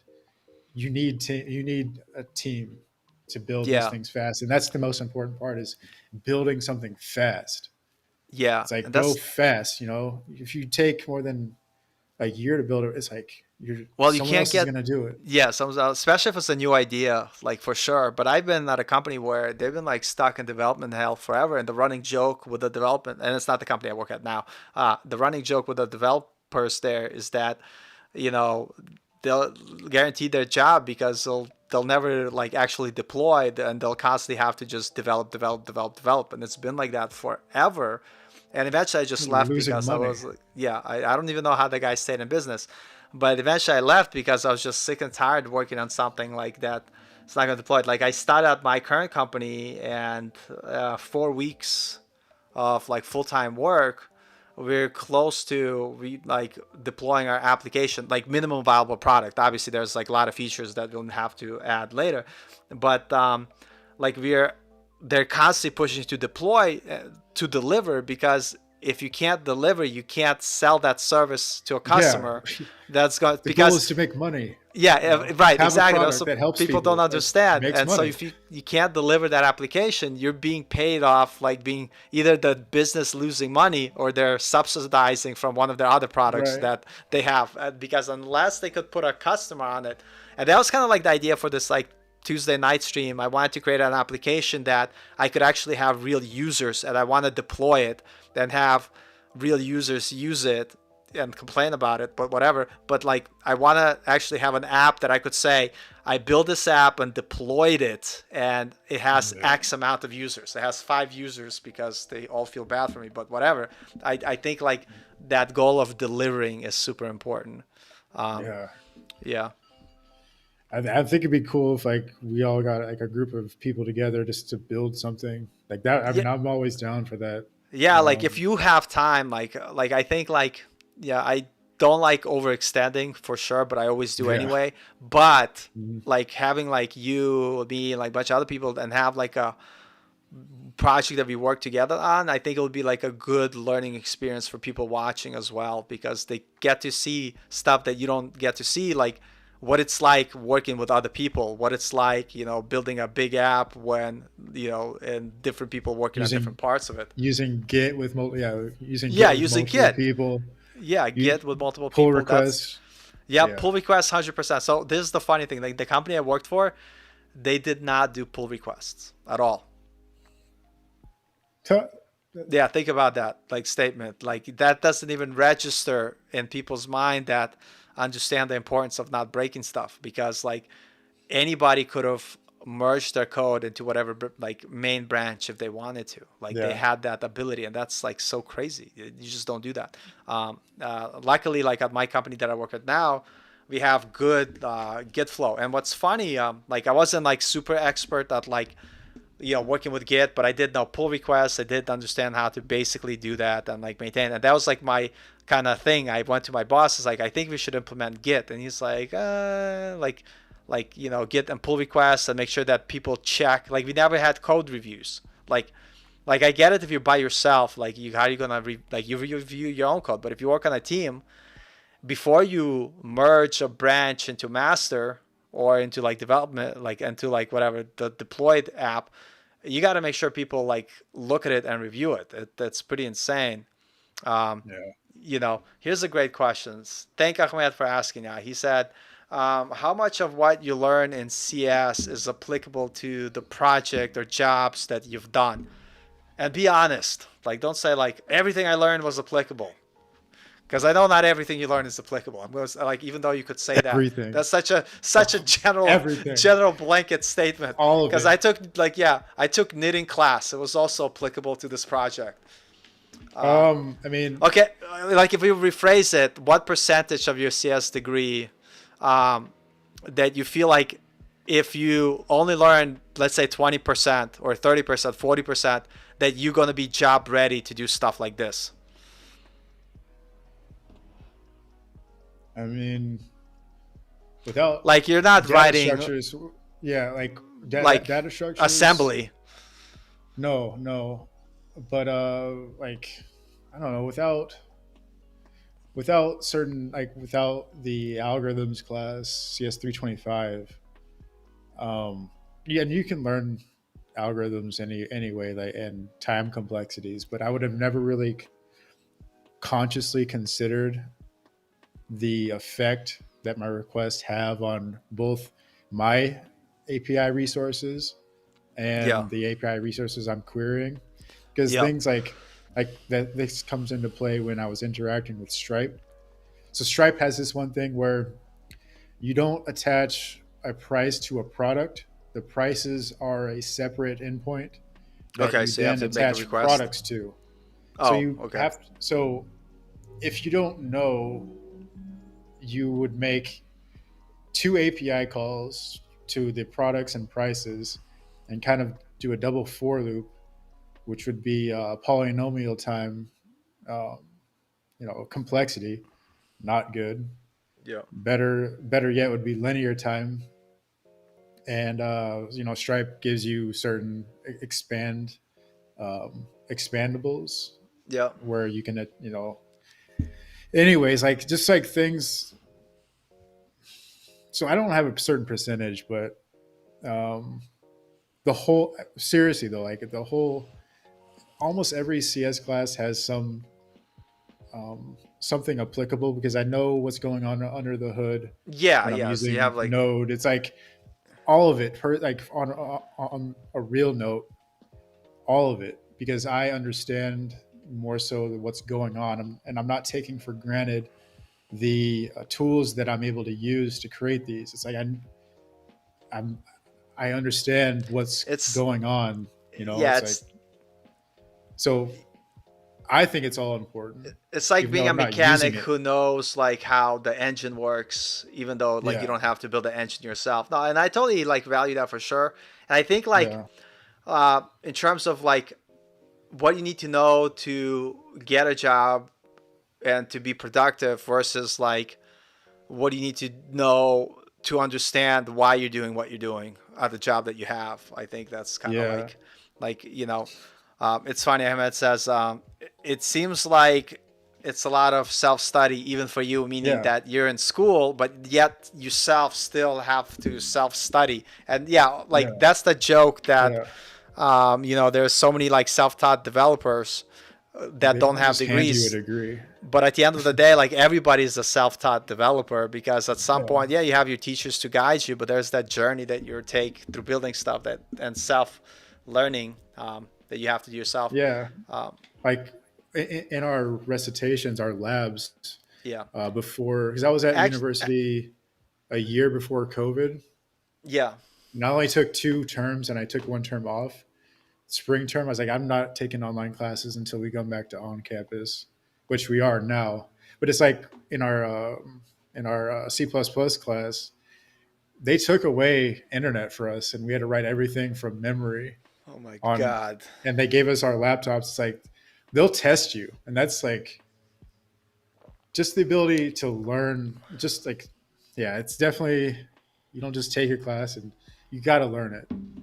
And Yeah. either you're By the way, self like taught or whatever, whatever. yeah, the books you recommended, like I don't know if you have links available, because like I'll have to look this up. I don't have them available here, but if you do have them near, like if you don't, if you want to share them on the chat, or Um, I like don't know if books. you don't have the math book. Actually, like Oh, here's my and Discord. yeah, actually Um, go ahead. Yeah, guys, like if you want to get access or like have opportunity to ask questions on, uh, here we'll plug in his Discord. I could also, yeah, you could like shoot. either if you can't add a link for some reason, uh, Here, I'll send the link to you, and yeah, then on you can. Discord. Yeah, I'll put it in. Yeah, guys, join his Discord. He has the book It's gonna section. He's got expire in 1 day. There's no yeah, limit to usage, but it'll expire after today. So if you want yeah, it, yeah, guys. um, One of the things with Discord, they have time sensitive links. So if you wait to sign in or sign up, you guys gonna miss out. It's just the way for security reasons. What um, the way it works, and so I'm gonna share with you guys. Go right now, just subscribe to his Discord, because like I said, they're time sensitive links, so that way you'll get. He does have the resources on his Discord. yeah. And I have other books available on my Yeah, bookmarks and if you you could just also just ask ask one. questions. Yeah, ask questions and stuff. Yeah, but yeah, no, it's always fun to chat with you. I think it's very productive. I know sometimes some people find stuff like this boring, but at the end of the day, like then why are you being a developer? Like if you can't Yeah, find like kind of have a conversation about like stuff like we're doing, it's like what do you think you're going to be doing at work? It's just like kind of type of deal. But anything like what is yep, and he says thank you. Hey, you're welcome. yeah, yeah. Uh, so what is your expectation for your current project? Hold on a second. We have a question. I'd like to get to those first. How do you view the no code approach to linking between different services and apps? Do you apply them to any projects? What do you mean by no code approach? Like not writing code and using like I mean I'm not I'm like you have to kind of not sure what you Yeah, exactly mean by this no code. Um, yeah. Wait, I think I know what he means, but yeah. like building things from scratch. I think like we talked about it earlier, where it's like, do you make the decision to build like an authentication Oh, okay, system from okay. scratch? I mean, there's Because a time sometimes when people say sensitive. to me no code, I think about those drop and drag like code editor things, that stuff like that. So because I Oh, did like what's WordPress that? before, like Page Builder or some shit Wix like or something? Wix, or then they have like bunch of other ones. Yeah, I think like in that case, if you want to be a developer, learn the language, you know. But if you're talking about building stuff from scratch, like we talked about earlier, you do your pros and cons and ask yourself, is it saving you time? And do I have to recreate the wheel from scratch or not? You know, sometimes it makes sense, sometimes it doesn't. But if you're working by yourself, like you can't make everything yourself. It's just impossible. Yeah. Um, so I don't. I don't know. Like, I hope to when I put new yeah content from like the classes I'm taking yeah on my YouTube channel, just to share it and be like, "Hey, this is what I'm doing." yeah no, that's awesome. Like I'm always curious, like to get like a like a curriculum outline of like what people are doing in terms of computer science. But you could also look that up, you know. But Yeah. I like to hear like Um, people talk about it though. yeah, it's gonna be cool because I'll be taking like a few security electives. They offer a security pathway, so it will take Yep. cryptography and things. Oh, nice. Um, like you can choose a bunch of electives like linear algebra. Yeah. There's anyways, Hey, like I'll have a bunch of hey, material for you that. just said discrete math is all you need, and now you're bringing up linear algebra. Come on. Well, for Come on. Come on. like Come on. security, like use Yeah. I'm just busting your ball. I'm kidding. Well, you need stop. both. You need linear algebra and discrete math. You know, that's It's it. not like it's not like You just need it. you don't learn other math, but Yeah. I'm kidding. I'm just being a jerk. Um, yeah. And so, when are you due to graduate? oh my god, probably 2020, maybe 2020. Like if I take summer term, because I'm working Yeah, during which is class. insane. I was going. So By the I way, I'm so going I'm to so, I, say so that's crazy. I'm only taking 12 credits. You should be taking 15 if you want to Yeah. graduate in 4. So it's like so my last year I'll probably have to do 2 terms in 2023 because I saved like the humanities classes for Yep. last. So I Yeah. have like, I'll be Easy. done with. I'll actually be graduated with the CS content Yeah. in 3 terms. Yep. But I pushed all of the like There's perspectives non-essential courses, stuff. Yeah. like Western culture, and Why? those classes that I don't Why? want to take. Yeah. But I hate I that have about college.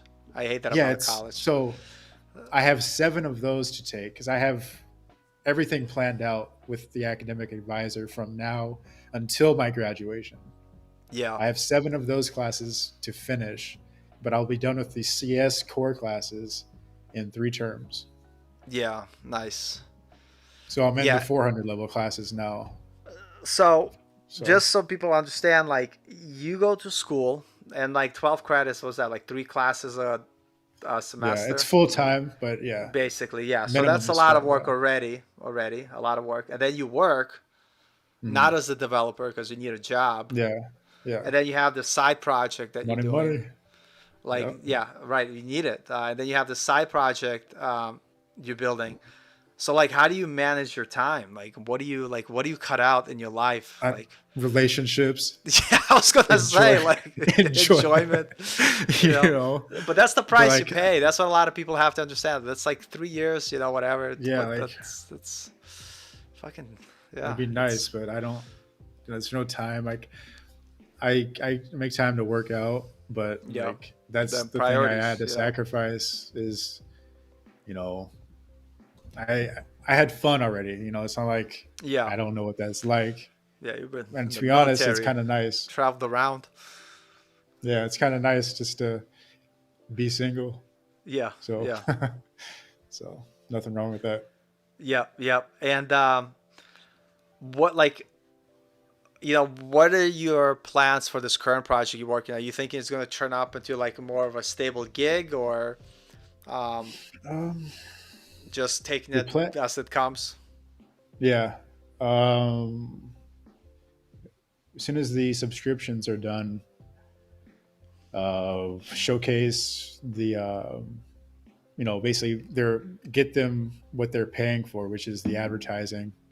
Distribute their account through various, like the Facebook API, Yep. LinkedIn API, like like basically provide them with the service that they're paying for with the monthly subscription, which Y- is networking. Yep. And if it takes off from there, fantastic. And if it doesn't, um, figure, oh well, like Yeah. we tried. So Yeah, no, that's just the nature of things. What I like about like your approach is that like yeah, you're studying, but like you're like in the meantime, if I could start already getting some sort of like freelance gig or some sort of job, like you're going after it. You're not waiting like to graduate. Like it's like I'm gonna do my, you know, like 4 years of college and then I'm gonna get a job. It's like you're trying to do it right now, and I yeah, think it's what's amazing about it is because like you're just looking at, and I don't know like if you're looking at it this way, but I'm just guessing like you're looking at it like, oh, this is cool, this is fun, I get to code. But I'm looking at it like also from the standpoint like you're building that experience of work related stuff. So once you uh-huh. graduated, you're not going to be like, I graduated with a degree with no work experience. It's like not only do I have my degree, I also have work experience, and here's the projects that I build myself, and blah blah blah blah blah. And I think that's amazing. I think that like everybody should be kind of thinking like that. Mhm. Yeah. I mean, yeah. That's I knew what I wanted going into this, but that's because I was a little, I had a little bit of life experience. I mean, so I kind of hit the ground running. It's like this is what I'm gonna do. I always want to be working.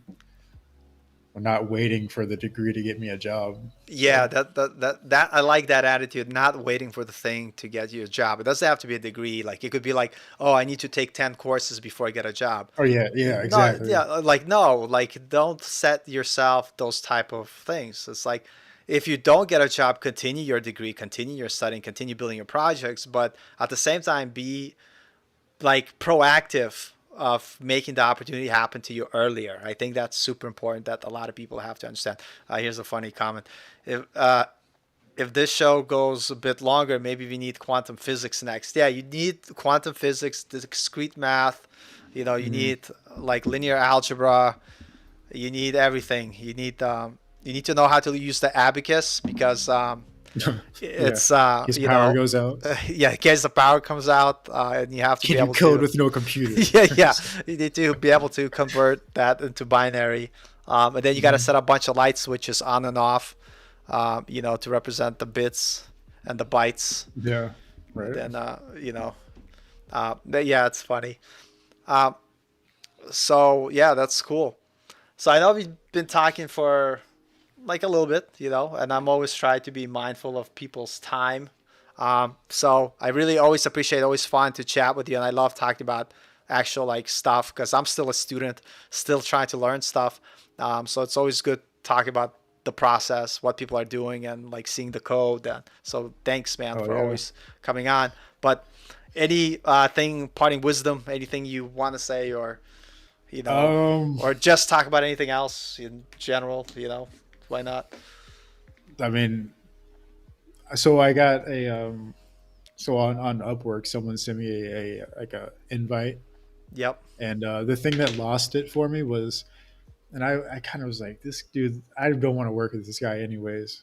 He's just kind of opinionated. He's like, well, do you use TypeScript? It's like, well, I mean, I don't know. I think I should go over TypeScript. What Yeah, do I you gotta think? learn it. I mean, here's the thing. Like now with React, it's becoming really popular to use TypeScript. So if you wanna kind of stand out, like I know it's not a requirement, so I applied for a job where they use TypeScript, but they said you're not required to know it, basically meaning once you start working here, you'll learn it. I know a Yeah, girl that just got hired who like was like, "Hey, I don't know TypeScript, but you guys use it in your code." They're like, "Yeah, don't worry about it." Like, so it's not a requirement for a lot of jobs even though they use it because the assumption is that you're going to learn it at your job. But if I feel like if you're doing React and you want to and you know JavaScript already, and you want to kind of get like that extra standout factor, yeah, learn TypeScript. Yeah. But if you're not using it in a way where it solves like a certain problem, then like why would you use it? Like for instance, like before in React we had prop types, but if you use Yeah. TypeScript, you no longer have to use prop types. So yeah, it's solving that problem. So that's good. But I don't really write TypeScript. I'm currently like I was gonna start learning it, but right now at my job, I don't need to learn TypeScript because everything is just JavaScript and React. But we do have our backend with Python. So if I want to add more value to my employer, like I should learn Python so I could take on some of the Mhm. smaller parts of backend development. But yeah, so I think learn what is required by the job that they're gonna pay you money for. No. But for you, like I don't think like it's important to learn TypeScript in the sense that you're already familiar with like C++ or C sharp, like you know like those typed languages, like or Yeah. strong typed languages, not like Yeah. It's like JavaScript the where you most. could do whatever you want. Yeah. It's like I want to write a typed array. It's like a generic array. I made a joke. It's like a generic array in JavaScript is already there for you. You Yeah, don't have to like yeah, type yeah, it. yeah, yeah, yeah, yeah. But I I think I could be beneficial. yeah, no, for sure. Otherwise, it wouldn't like have it. Is it possible to? Here's a question for our computer scientist here. Um, Yes. Yeah. Hold on a second. I'm a real Linus or whatever. It's possible to put strings or arrays in specific address in RAM. Yeah, we did it with assembly, and it's just a yeah, it's just a byte. It's a byte string, like a pointer. So you do a byte, and then the variable name. Like if you're talking about the I'm talking about assembly because that Yeah, I was interacts about to. Yeah, directly with memory registers. yeah. So you have to You have do a that. yeah, so yeah, and then you allocate the space for that, or or you don't, but you just have like a pointer to a string of characters in a register, which is just a memory. It's Yeah, not and then RAM, but yeah, you can use RAM if you yeah, want. but like whatever memory. Do other language because I don't know too much about it. Like in other languages, is that like obfuscated and handled automatically? Like basically when like I know JavaScript, you just fucking declare things. I know like Yeah, well, I mean, in yeah, like C you kind of had to manage the memory and be like, hey, this is what we allocate for this and that. Where you know, yeah, and C, I'm pretty sure it still uses the registers under the hood. yeah, But then the registers have direct access to the RAM. So right, yeah, yeah, like if like in our we, I'm still not an expert in it, but we went over in our systems architecture class. We went over the structure of a circuit, like a processor, how it interacts with the memory bus, the registers, how the registers yeah. interact with memory, and we did all that in assembly. So we kind of just saw how data is transferred. Um, Yeah, I think there's a and cool yeah, book called Code where they kind of go from, you know, like they had like interesting approach to like how does Morse code work? It's either on or yeah, off. Then they talk about Braille and how you could like, and basically in zero and ones represent more complex information. And then from there they talk about how the light switch work, and then they get into like eventually into like processors, microprocessors, and all this other stuff. So it's kind of like from like super beginning to a computer, what is the thing in the middle that had to happen to make it work? And I think like I didn't finish the book yet. I'm in the process, but I think like having a big picture understanding how that works will help you to make sense of certain things in programming, like why this is that and yeah. that. Like it's kind of I think it interesting. gives an analogy of how dolphins communicate, right? Yeah, It, I think it's that book where yeah, yeah. I didn't dolphins get that communicate. far, but I'm sure they. Like, Yeah, but Anyways, a lot of people ask me like what kind of like computer books I recommend, and I think like not books that show like how to do let's say JavaScript, because that book from 4 years ago is like not the same. But I like more principle type of books, you know, on the yeah, things that like evergreen, because every you know the underlying basic structure is kind of, or principles are the same. yeah. So Like when like I we talked about this before, but in operating systems one, we had to create like a multi-threaded application, and once we completed it at the end of the term, he wanted us to do the same type of thing or create another multi-threaded application, but with Rust, yeah. just to show the difference of how much easier it is to do in Rust or to perform multi-threading in Rust than it is with C. And like, what is it called? Um, shit, I forgot the name. But it's how you uh, stop stop a process and kind of encapsulate. What is it called? It's like on the tip of my tongue, but it has to do with um, multi-threading. I forgot the name of it. I feel stupid now, but it's okay. That happens. I'll just look it up. But hmm. Anyways, I'm sure I'll have it and I'll post it Yeah, in the yeah, Discord. yeah. My But brain it's works like, the same way. yeah. But yeah, so like, um, yeah, we did that in Rust. But yeah, so it wasn't the book. It wasn't like a particular book. It was mostly just the documentation that we Yeah. read a lot. So it's like you can look to a book, but I mean, read the documentation and Yeah, there's a go lot of from reading there. and development for sure. I've been reading a lot of docs, and like the funny thing like was how did I know I was improving as a developer is where I basically stopped looking tutorials and started reading more documentation, and building stuff myself. So yeah, I mean,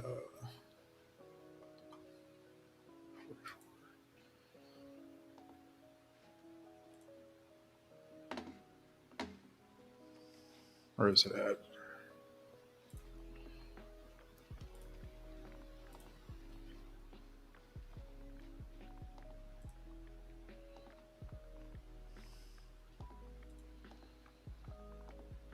I don't know. It's in the book too. It's in the algorithms book, the one yeah, by Jeff Erickson. yeah, It's like chapter 23 or something. yeah. Um,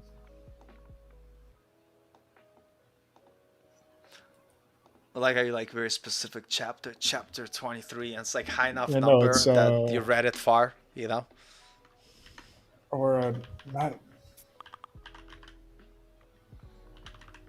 no, not that book.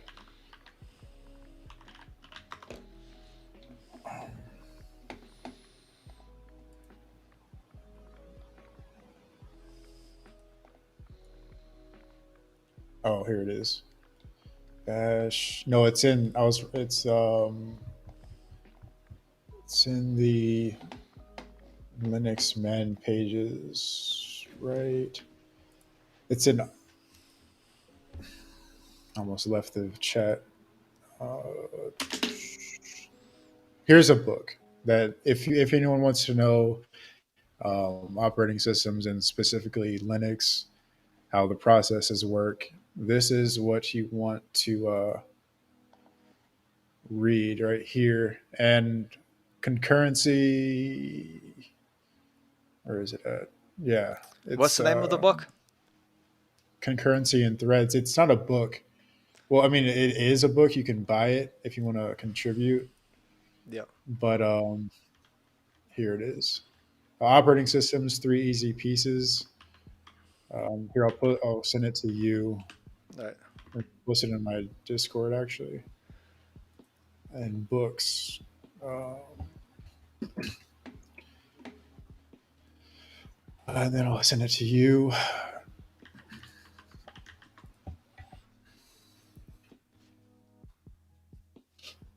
So it's basically, yeah, it was chapter 33, event based concurrency, Yep. chapter 32, semaphores, and it's like you can think of it as like in multi-threading.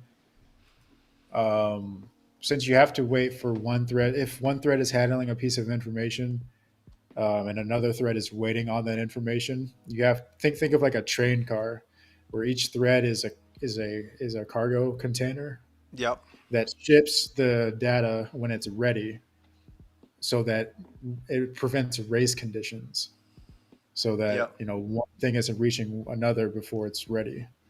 There's a Yep. specific name for it, but yeah, that was Yep. fun, um, but challenging for sure. Yeah, yeah. The this whole thing like programming is crazy because such you could go down this rabbit hole for like eternity, and there's so many different places. And Yeah. what I tell people, like what's interesting, what's good about it, and why I never quit and doing it is because there's something for everyone. It doesn't mean that you have to know all of it to Mm. have like a good career path. You know what I mean? Like so, but it's also like fun to learn about. So Yeah.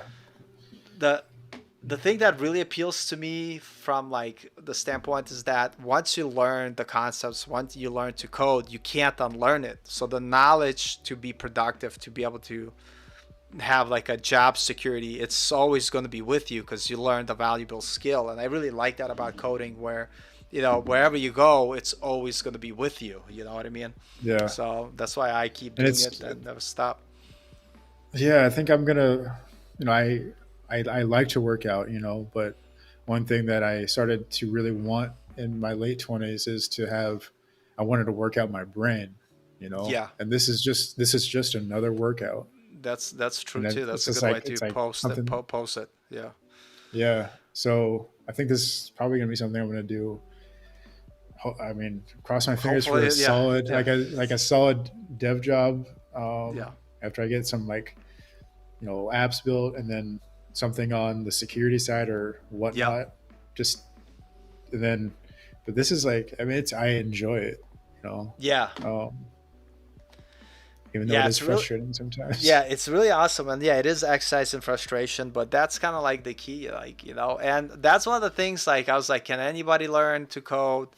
Yeah, yeah, anybody could learn it, but do you have the type of like mental capacity, not even like for understanding the concepts, but for being able to deal with frustration, being able to Yeah, sit for a long period of time with a problem, and then being okay with the fact that sometimes when you walk away from your computer, you're still thinking about the stuff that you're working on. It's constant. It's a lifestyle to yeah, me. Like it really is a lifestyle. Like I know there's some people that talk about, they're like, oh, I just work my 8 hours and then I'm done, and then I never code outside of my home or whatever. And to me, that's like, you know, it's like I get it.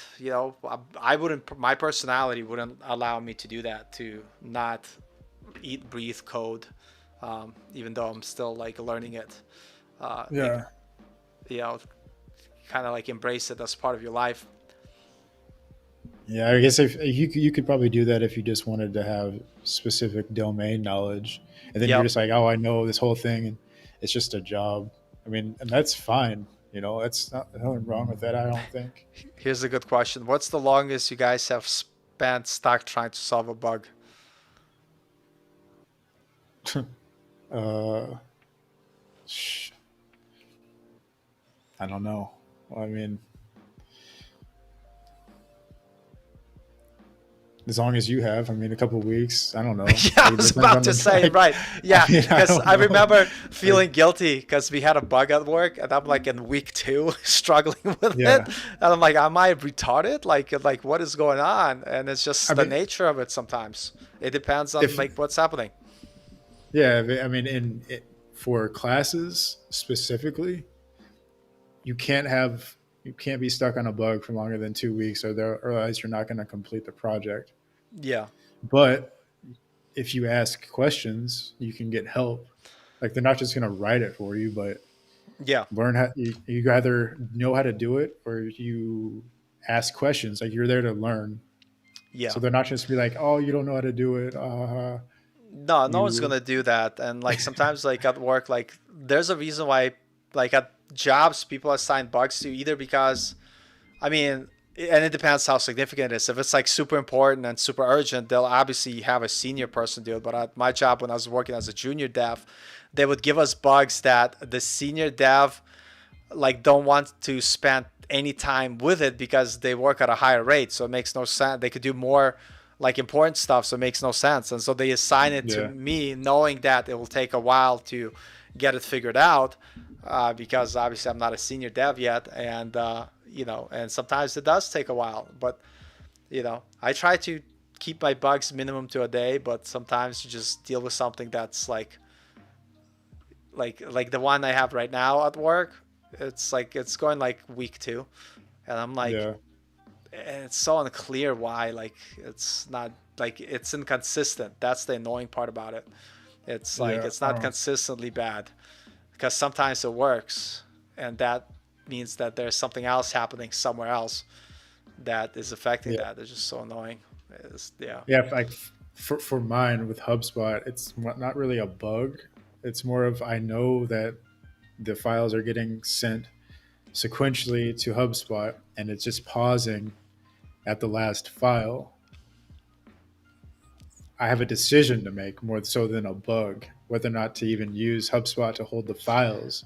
Well, The yeah, but I source the would user say, data, why is fine. it pausing at the end? Yeah, Is it's that like, am I expected not? behavior? You know? Well, yeah, because I'm not. Am I sending the multi-part form data correctly? Yeah. Because I have to send several at once. So I'm probably doing something wrong there. But it's like, how long do I want to spend on this when I could Yeah. easily solve it by sending the data, the PDF forms to an email Yeah. and be done with it? Yeah. So, uh, been on that for like Sometimes. 3 days now. Yeah. Today's Yeah. day 3. Yeah. Probably gonna go the email route. Maybe, maybe. It's like no, the hardest thing is like sometimes I find with bugs, it's like you could have a solution, but then you're like, but I'm still stuck on why the Yeah, original one is not working, and so like you kind of yeah, get caught up in it, and it's like I got to figure that out, you know. yeah. But So you got to move fast. So yeah, yeah, that's true too. figure it out later if I can get a Yep, solution now. That's yeah, kind that's of kind of like like the how I'm attitude at I'm now. trying to focus on now, because at the end of the Yeah, day, your boss expects you to deliver on working stuff, even if it's not like the yeah, ideal situation. Well, yeah, anyway, man, it's always fun to have you. Always good talking to you. for sure. Yeah, We did nice little 2 hour stream. that's 2 hours is strong. Yeah, That's that's some strong. good 2 hours, good 2 hours. And I always appreciate it. Anytime, man, you're welcome to come on, and I'll always reach out to you, bug you, because I think it's good. Um, and we'll love to keep up with your journey. I think it's awesome, like what you're doing and how you're approaching it. You know, and yeah, Yeah. it'll be cool to see like all the other stuff you're gonna build eventually. Oh my God! Like I want to meet this one guy. He started the PhD program here when he was 18, and he came up with a more efficient way to send send private information, like a multi-party, an MPC multi-party, like a cryptography. Yep. Like there's just there's so much I want to be able to learn from them and then share with the people I know. So yeah, it's gonna be cool. Yeah, Just no, it's really good. so much. Yeah, it's Have fun, that. guys. Like, keep Yeah, going, keep building, yeah, and enjoy it. So yeah, and there'll never be a lack of things to learn. I just want you guys to know you'll never for feel sure. like you know it. Like if you think like you know everything, like you're I don't know what to tell you. But yeah, anyway, thanks as always, and everybody, thank Yeah, you so thank you. much. If you haven't smashed the like button at the very end, I don't know what you're doing. So I'll see you guys later, though. Hey, thank you. Yeah, Let thank me you. finish See the you. stream here. Peace, guys.